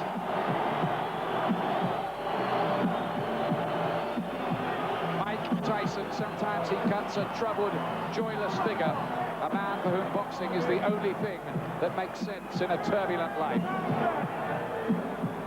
But now what? 10 years since he first became the world's youngest heavyweight champion against Trevor Burling. That was 1986. Now it's 96. And we're hearing from backstage that Nigel Benn may be leading his big mate Frank Bruno out. We'll try to look for that. Now here comes Big Frank. How's he look, Glenn? I think at this moment he looks a little pensive. He doesn't know what to expect. I think when he gets out in the arena, he's going to hear the cheers. That's going to fill him up. He's going to remember everything. It's going to make him feel confident. You hear them saying, it's your time, Frank. I refuse to be beaten, he says. There's his brother on the far side, Michael Nesmith. The trainer George Francis in the background. He's seen it all before. Fans can see these pictures, as you can see on the screen, inside the arena. And any moment now, Frank Bruno will enter to a thunderous, unforgettable reception from thousands of British fans who've travelled to the fight capital of the world.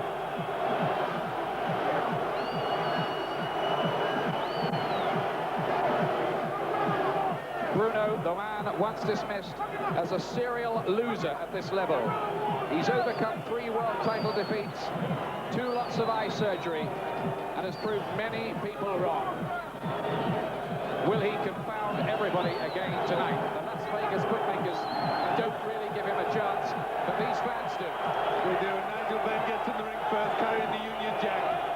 And a tremendous reception for Frank Bruno.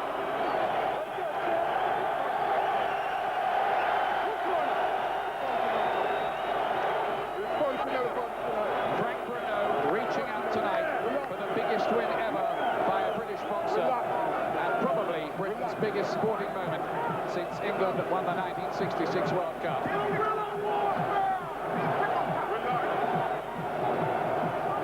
The MGM Grand Garden packed with over 16,000 fans. It's a sellout. Did we ever believe in 1989, when Tyson was ruling the world, that Bruno, 7 years later, would be fighting him again, only this time as champion? It's almost too fanciful to believe. There's the tail of the tape. Bruno, 5 years older. Tyson will be 30 soon, though. Big weight advantage, nearly 2 stone for Frank Bruno. 17-9 plays 15-10 in English language, and a reach advantage as well, but a speed advantage for Tyson, and probably a power advantage too. There's the rules. No 3 knockdown rule there, the 3rd one down. The fighter can't be saved by the bell, except in the last round. Only the referee can stop the fight.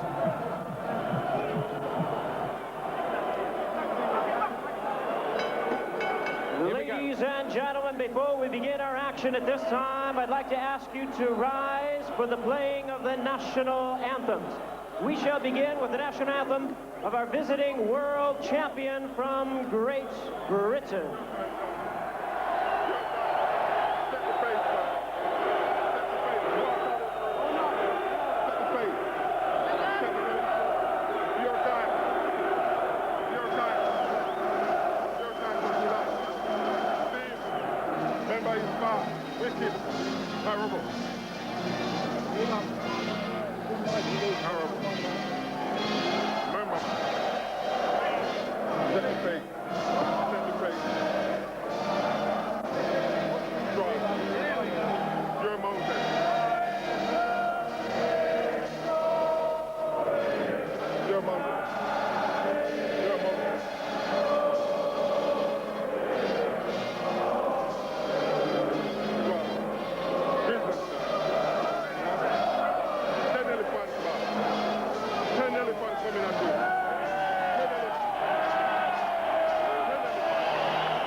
Your time.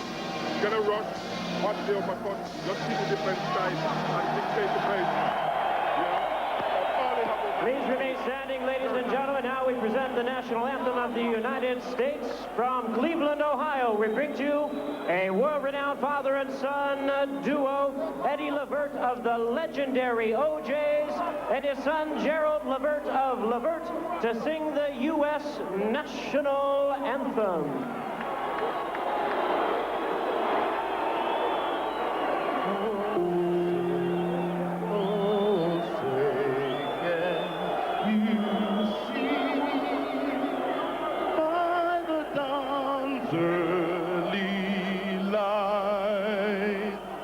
What so proudly we hailed at the twilight's last gleaming of stars and bright stars through the perilous fight.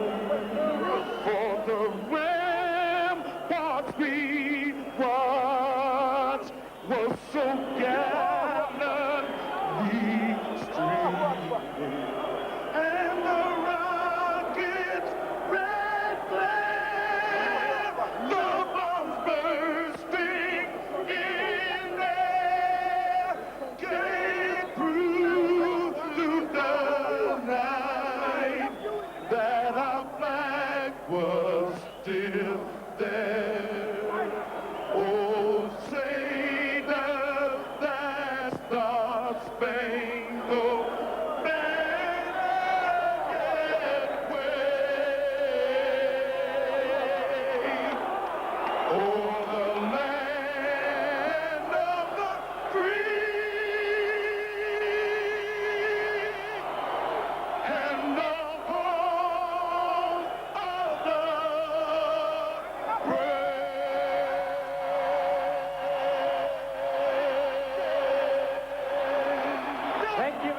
to Eddie and Gerald Levert. Well, ladies and gentlemen, we wish to announce, as always, on Showtime Championship Boxing, a donation of $5,000 will be made by Don King Productions and Showtime Networks to the United Negro College Fund, the National Hispanic Scholarship Fund, and tonight to the University of Nevada at Las Vegas. This donation will be made in the name of the fighter of the night, who will be chosen by a panel of expert judges at the conclusion of tonight's action.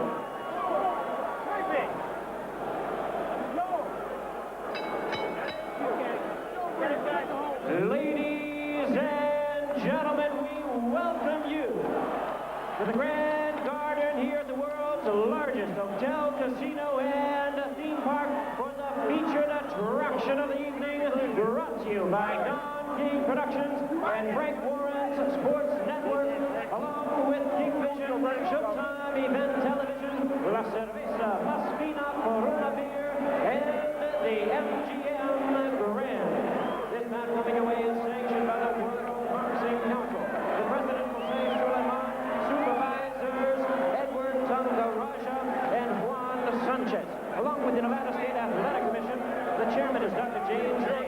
Commissioners, Matt Caraselli, Dr. Lucas Gana, and Crispin Rivera.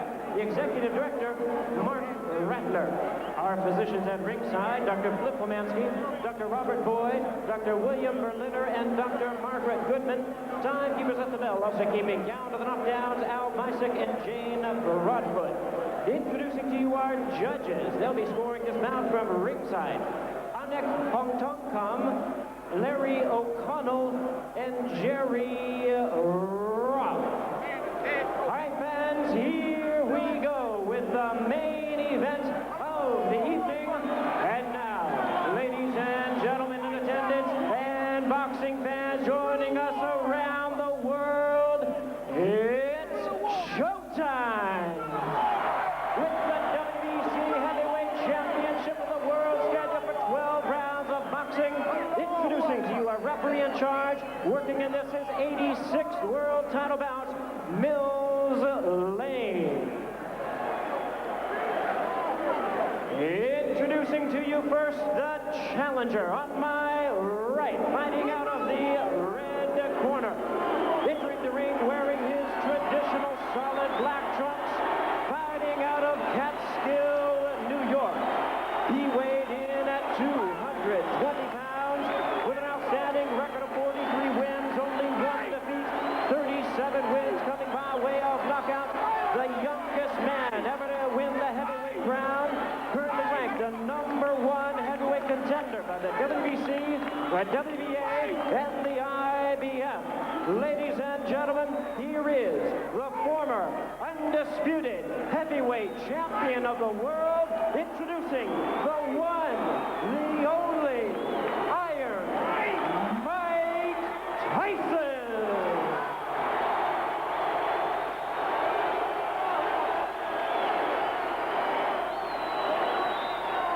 And his opponent across the ring on my left, defending world champion, fighting out of the blue corner, entering the ring wearing red, white, and blue of Great Britain. Fighting out of and representing London, England, he weighed in at 247 pounds. His record includes 40 wins, 4 losses, with 38 big wins coming by way of knockout. Tonight, he is making the first defense of his title. Please welcome Britain's favorite son, and he is the current and defending WBC heavyweight champion of the world. There is only one, Frank Bruno. What a reception for Frank Bruno. In charge, now to give instructions. And Frank Bruno looking so fired up, so pumped up as he gets last words from trainer George Francis. Listen here. The goal is right here. I'm not going to call it low. All right? Now, you've already had your instruction. This is for the championship of the world. I expect a tough, clean fight. Protect yourself at all times. Any question, Mr. Tyson? Mr. Bruno, let's get it on. Well, the atmosphere here is making the hairs on the back of our necks stand up. It's that exciting. Bruno looks so focused. Remember in the first round, the last time they met, Bruno was down within 20 seconds. It was also the round, though, that he rocked Tyson and didn't really follow it up. Tyson, who's won 7 times in his career, inside a minute, and his camp have warned that he'll start explosively. Let's see. Tyson trying to let go with the right hand. We were told that Tyson will try to jump on Tyson like a bug from the opening bout. A key moment here will be what happens when Bruno lands for the first time, because Tyson hasn't really taken a punch in anger for something like 5 years. Frank really has to try and get him on a jab and hit him with the big right hand as quick as he can. He has to make Tyson realize that Frank's there and he means business. Bruno has to pump out that jab and mean it. Good body shot from him. He's outweighing Tyson by 2 stones nearly, but that was a big right hand from Tyson, and it made Bruno want to hold on. And Millslade warning him for the first time about holding. Tyson has accused Bruno of being a dirty fighter in the build-up.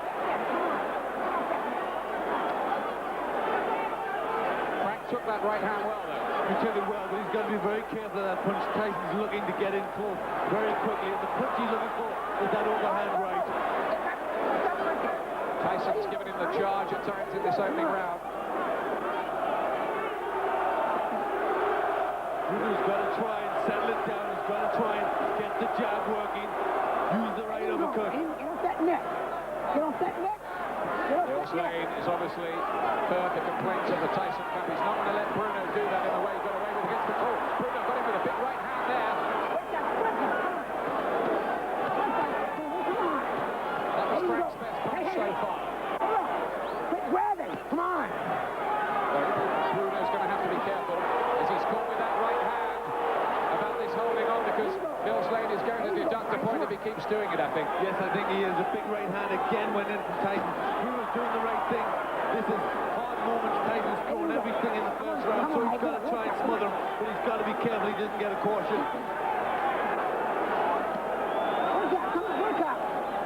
Bruno employing those newfound survival techniques to buy some time. Come on. Let's work, says referee Millslade. Again, Bruno looks for that right uppercut. He's trying to catch Tyson coming in, and he's landing with some decent punches inside. Holding again behind the head, Bruno, and hitting. Tyson doesn't like it. Shoots a glance at the referee. Big right hand. Tyson and a left hand that staggered Bruno. And Bruno, well, 3 years ago, probably he would have been stopped from that point, but he held on. And he gets Tyson with a big right hand. Then a left hook from Tyson. What an opening round this is. This isn't going to last long if it goes on like this. And it looks like Frank may have a cut on the left eye. There seemed to be a little bit of blood about. Probably for a big overhand right hand from Tyson. What an opening round. They just swapped a word at the end of that. Everyone on their feet. Bruno was badly staggered, and he is cut. Bad cut by the left eye. Feel a punch from your head. Come up punch. That's terrible cut by the look of him. Yes, a very bad cut. It looked like the big right hands over the top, of course, that they're going to have to work very hard on that to stop that. George Francis working away in there. Kevin Sanders, Johnny Bloomfield there on the far side. Crisis moments for Bruno. He was hurt in that opening round. He landed a few big ones of his own. Get ahead of you, man. Be first. So what, Mill? So what? That's the punch that could have done the damage. The big overhand right hand. You see Bruno's legs went there. Solid punches from Tyson. Anxious moments for Bruno. Second round. No knockdowns, but close to one in that first round. Tyson almost pushing Bruno over the top rope there. And I think you guys are fighting a hell of a fight. get that chin there, come on. Yeah, he wants them to clean it up a little bit. But he's right, it is a hell of a fight. And again, Tyson's right hand. He catches Bruno. This is ominous for Bruno. Yes, Bruno has to try and get the jab and some of his own big punches going. He's just allowed Tyson to land the first punch. Let him go. And he's not managing to keep Tyson away behind that left jab. He has to be pumping that out all the time, you feel. Those big arms like tree trunks. At this point, Bruno needs the time.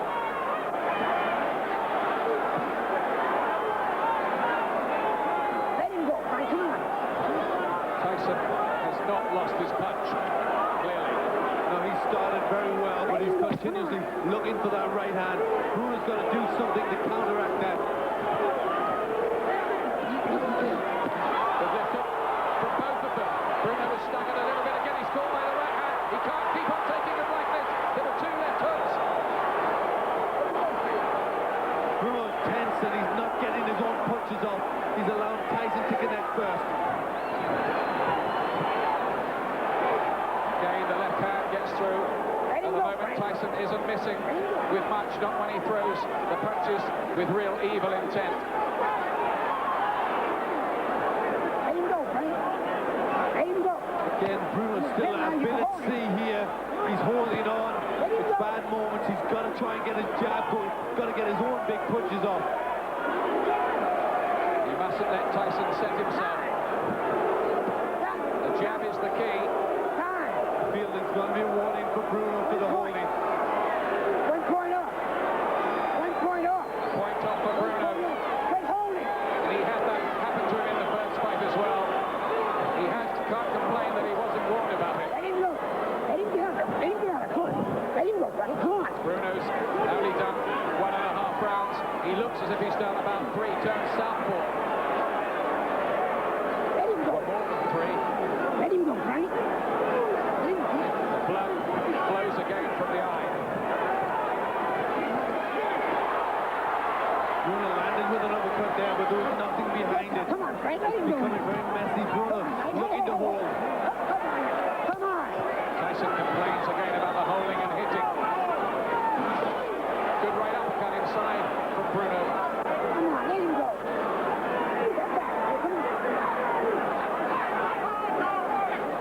Bruno, who says, I'm going to do Tyson a favour and wipe him out. He doesn't want to be here.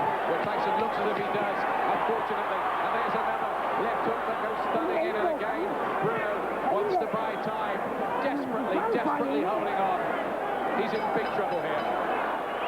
Yes, he is. He just can't find the answer to the rushes that Tyson's throwing at him. The big right hand, just the speed of punch at this point, it's just too much for Bruno. He's got to try and get something going. You're getting fucking slower and slower. Now listen to me, Frank. This is all you fucking wanted. Throw the uppercuts with some fucking venom, and when you hit him hard. George Francis there. Don't throw your hands Reading on him the right eye. hand. There's nothing wrong with the eye, okay? You turned the There's nothing wrong with the eye, they're saying to him, but I think he turned southpaw in that round because he couldn't see out of that left eye. You're getting slower, don't now. Come on, you know you can win the fight. Well, fucking we'll win it, right? Okay, don't wait for him. Pop, pop, pop. The big right hand, that's the one that's doing the damage. Again, you see the legs start to go from Bruno there, and again he looks to hold. He's just not getting his own punches off. He's got to go out there, and he's got to throw something back. You see the right hand miss from Bruno. Tyson comes back with punches, nothing back from Bruno. The fact is, Tyson's pretty easy to hit himself. He's just taking the shots better. He is in all Tyson's doing, just looking for the big right hand. Short left hook there as they held on. Look. Time. Now Another he's qualified for holding. Fight it out, okay? Now come on, let's go. Another warning for holding, no further point deduction. But Bruno can only hope, really, that he can somehow weather this opening blitz from the former undisputed heavyweight champion. Yes, Bruno really needs to find a decent punch here. He's got to try and stop this attack from Tyson. As soon as they break loose, Tyson looks for the attack with a big right hand. Again, Bruno momentarily turns up with the caught by 3, 4, 5 punch combination. Right uppercut starting in. Bruno's in desperate trouble. It's going to be stopped. It's over. Bruno's lost his title. And Iron Mike is champion all over again. 6 years after losing his title to Buster Douglas, Tyson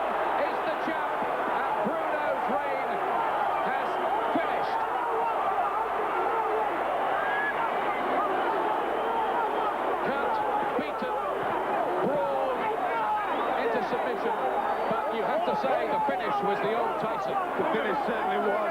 We wondered if he could get it back. He certainly proved, as he finished Bruno there, that he could. Bruno just looked to turn southpaw for a second there, and then he got caught with a big left hook.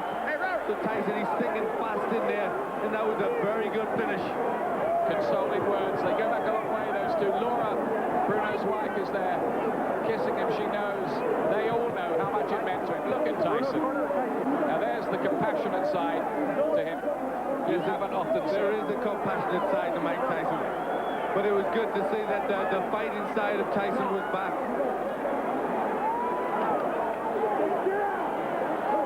Well, it was a night of rejuvenation and rebirth for Tyson, that. It was. He didn't have the jab, but what he had was the power and the speed. And you hear him there, we're back. He's now the champion. Now, watch the finish again. Body, left hook, another one. This is a great cluster of punches. And it was just a momentary thing. Bruno just changed stance for a second, turned to southpaw, and was caught with a big left hook. And then the finishing, that was the Tyson of old. There were so many questions about Mike Tyson going into this fight. He's answered them. It was too much for Bruno. And his reign is over after 6.5 months.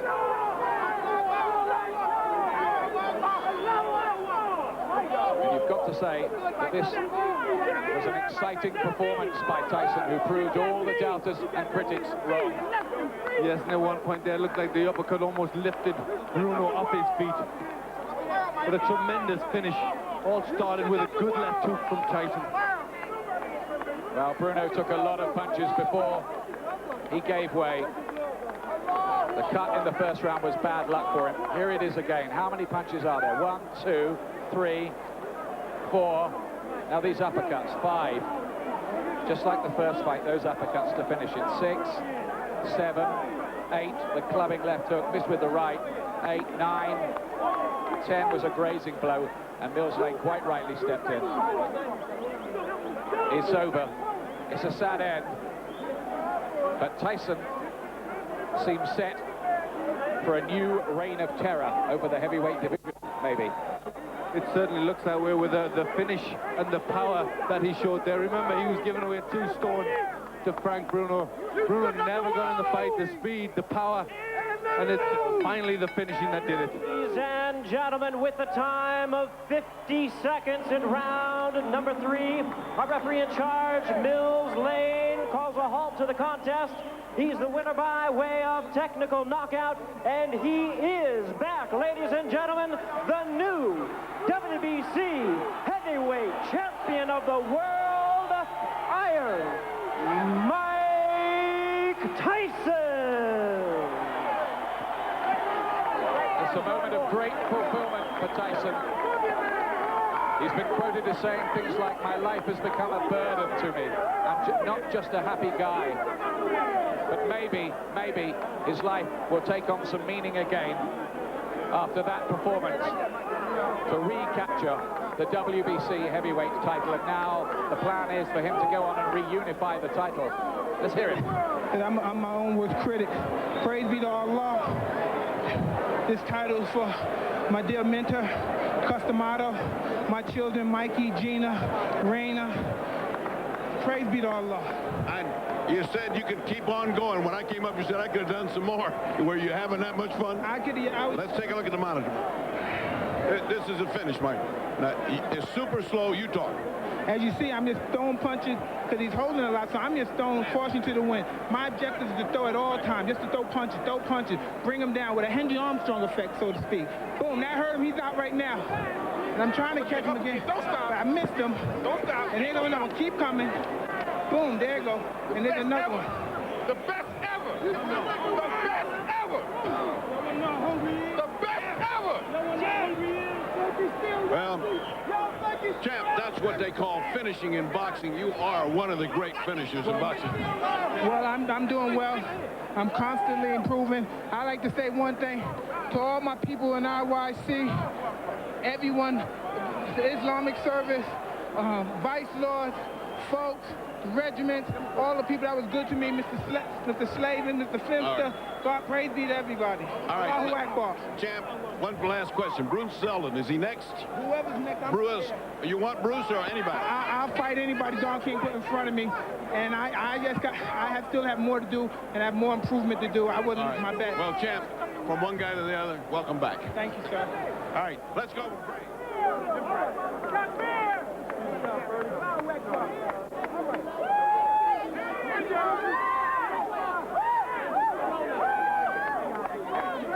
What was your game plan? It seemed as though you were content to hold on and not really have any offensive plan. I was trying to sort of like slow him down, use my weight against him, but he was a fast guy, very fast guy. I couldn't take nothing away from him. Was he better now than when you fought him 7 years ago? I wouldn't go so far to say he's about the same. The cut over your eye, did it affect your performance? A little bit. It worried me, yeah, first round.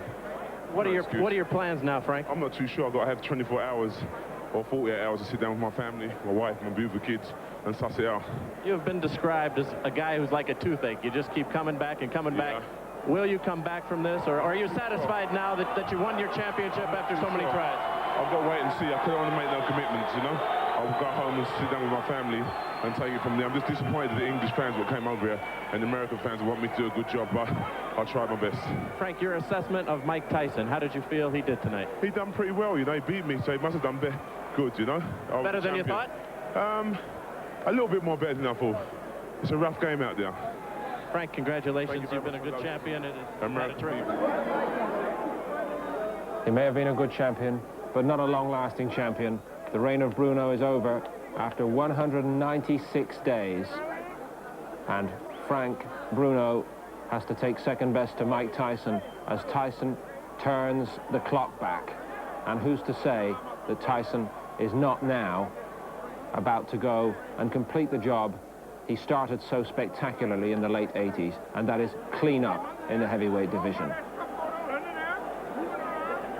What moments of joy for him, what moments of release. America was asking big questions about the talents of Tyson, and Tyson really could not have answered them in a more emphatic manner than he has done in the ring at the MGM Grand Garden in Las Vegas tonight.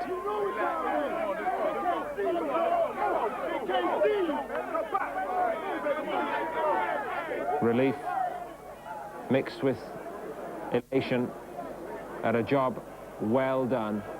And for Bruno now, a moment to pause and reflect on opportunities squandered and the possibility, surely, of a retirement at this stage after great achievements for Bruno also.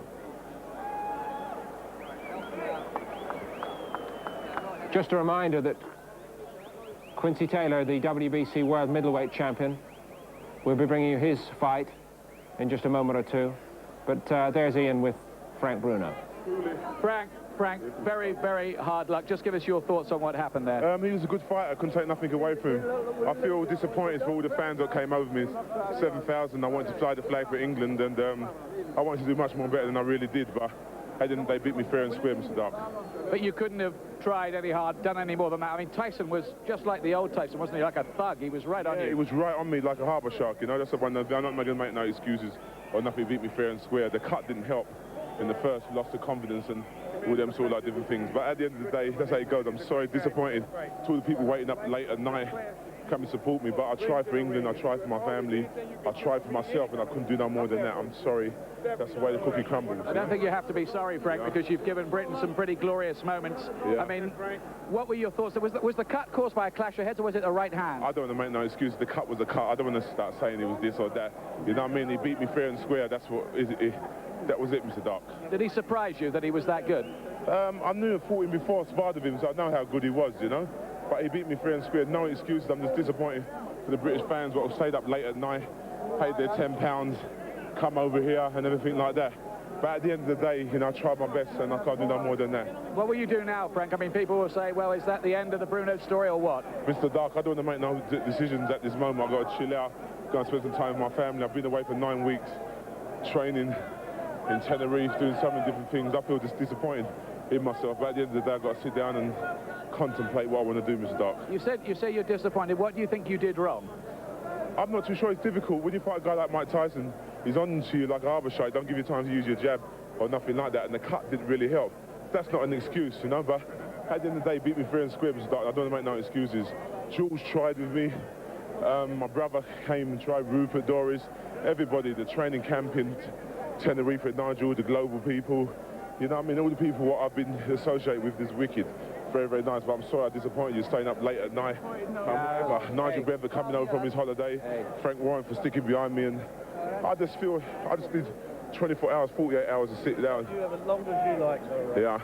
Have a think about it. Have you got just one last message for the fans who'll be watching back at home, Frank? Because don't say you let people down because you didn't. Yeah, at the end of the day, you know what I mean? Like, I was a world champion. I was proud to be world champion. I wish I could have beat Mike Tyson because he would look good on my CV, as I said to President Clinton. But that's the way it goes sometimes, Mr. Dar. I've had a good time in my life, and at the moment I want to sort of like just sit there. I don't want to make no haste decisions and make a fool of myself, you know? Just want to chill out, Mr. Dark. Go and have a chill out, Thank Frank. you very much. Let's have a quick word with George Francis. George, just give us your thoughts there. I mean, what did you think of Frank's performance? Were you unhappy with that? He seemed unhappy. I wasn't unhappy, but he's fighting a shorter guy that's very fast, and Frank never got into it like he normally does. You know, he tried his best. He got a cut, that didn't help, and the fella was just got underneath and got in close to him, and that was it, you know? Just one of those things. We heard you kind of reading the riot act to him between the rounds there. You were saying, come on, you're a bit slow, Frank. I mean, you were just trying to G him up. If only he could have kept Tyson on the end of that jab a bit more. That was the plan. That was what we hoped to do. You know, box, box, box, come in close, tie him up, get him off and box again, you know? All right, thanks a lot, George. It's Frank Warren. Quick question to Frank Warren. What do you think Bruno should do from here, or is it too soon to make decisions? I think it's too soon. He's got plenty of time to make up his mind what he wants to do. Whatever he wants to do, like always, we'll be behind him. Whatever he wants, whether he wants to retire, carry on. He's got all the time in the world to think about that. Okay, thanks a lot, Frank. I think the next 24 hours could be pretty difficult ones for Frank Bruno as he comes to terms with the events unfolding here tonight. Also for the thousands of supporters who've made the journey out to the United States to try to cheer Bruno on. More reaction when we come back, and also in the ring there we'll see Quincy Taylor, the WBC World Middleweight Champion. Wasn't very good for the Bruno contingent. No fairy tale ending, far from home, and yet again a British World Heavyweight title contender comes unstuck in the United States. Barry McGuigan, Duke McKenzie and Gary Mason are all a little awestruck by the performance of Tyson. Would that be fair, Barry? I think, quite honestly, you know, the hysteria beforehand, we all got caught up on it. We all wanted Bruno to do well. We all wanted him to win. We all thought he could win. But how dare we question Tyson's ability, and how dare we question his greatness? He showed us there that he's just awesome. He's just as awesome as he was 7 years ago. And he looked even better. And we thought that Bruno stone and a half would be an advantage. In fact, it was the stone and a half slower. And Tyson was every bit as quick as his awesome best days. And he just ripped him to pieces with those short hooks and combinations. Duke. Well, at least he went out on his shield. That's one way of looking at it. I mean, it's not like he went out there and laid down. He didn't. He went out there with a game plan, but unfortunately, after the first bell went, the game plan seemed to go out the window. After the first right hand? Sorry, after the first right hand, when everything went out the window. And losing a point as early as he did in the round does nothing for your confidence, and you just hear everything, and everything was going in. Gary Mason. I think Frank went in there possibly too confident and unaware of the Mike Tyson he'd faced before. So when Tyson came out at him with the ferocity and just started throwing blows left, right and centre, it was a bit difficult for Frank to actually change gear.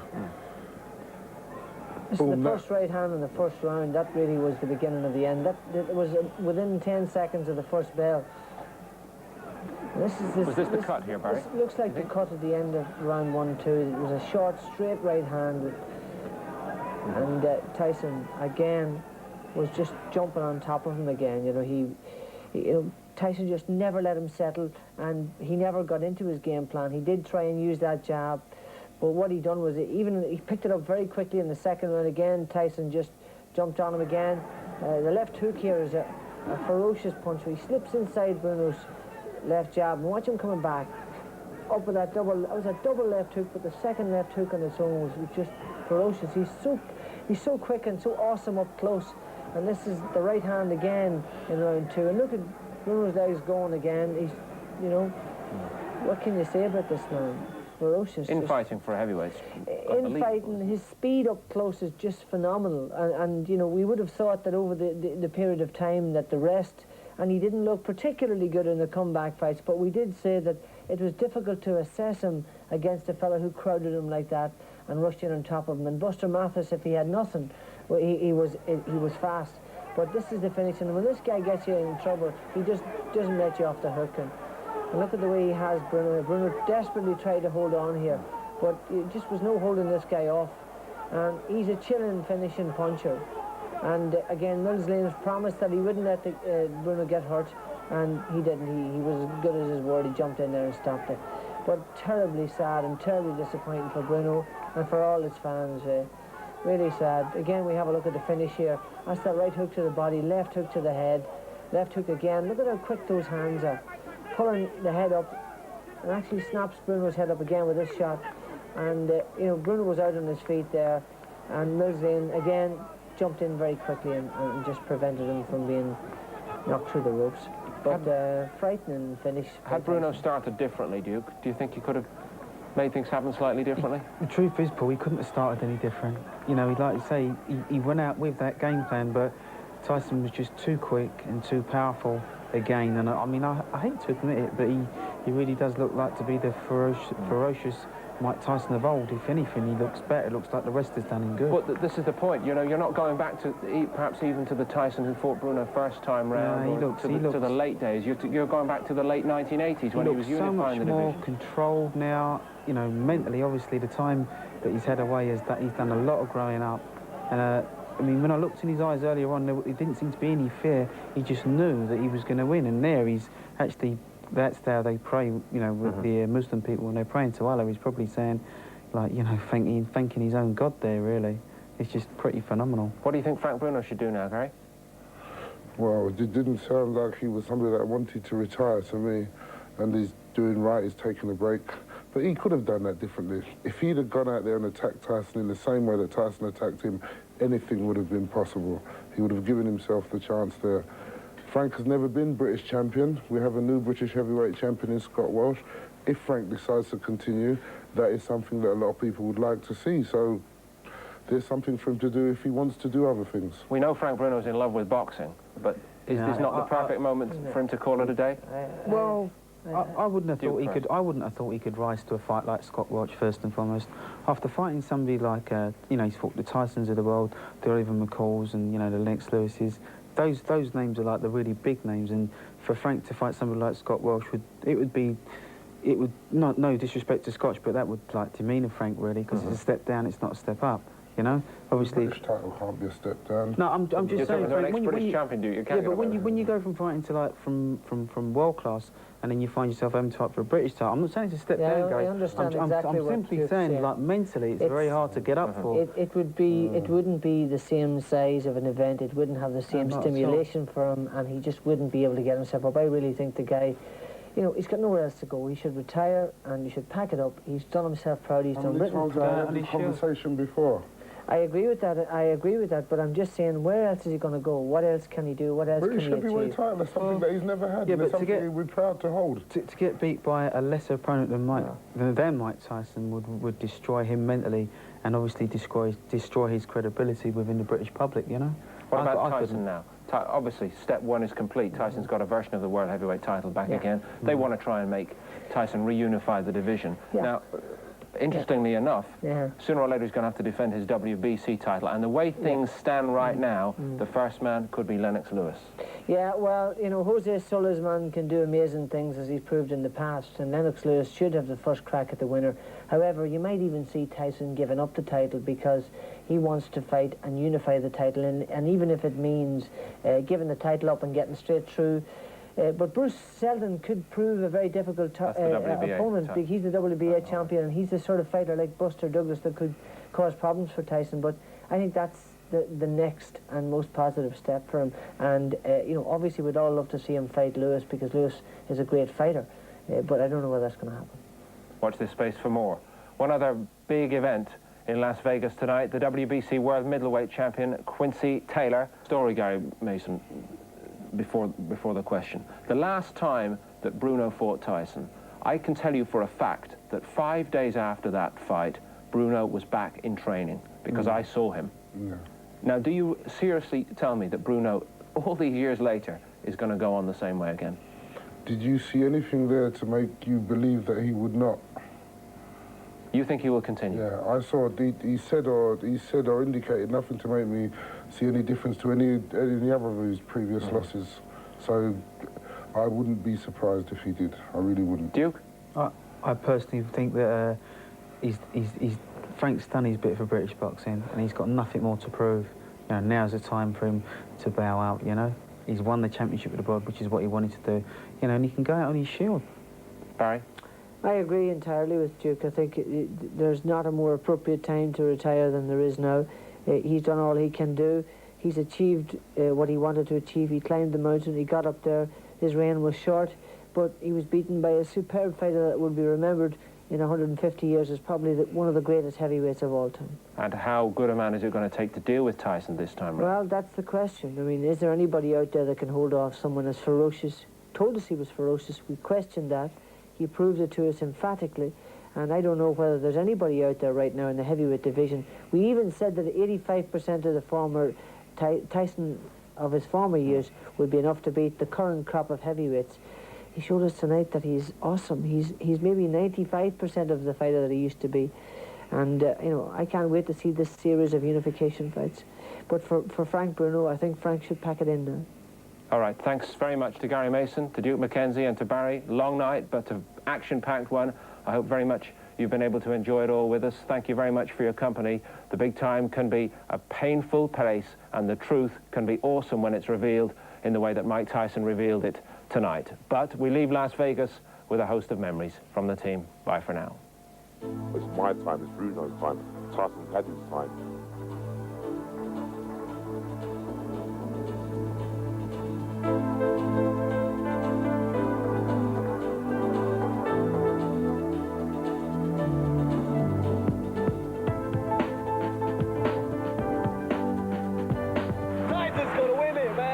I think Bruno will take him in 5. Tyson, easy like Sunday morning, man. Frank Bruno, never heard of him.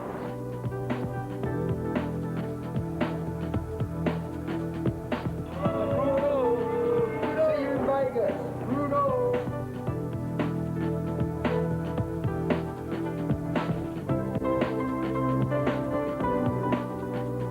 Come here with the belt and I'm leaving with my belt. Thank you very much and God bless you all.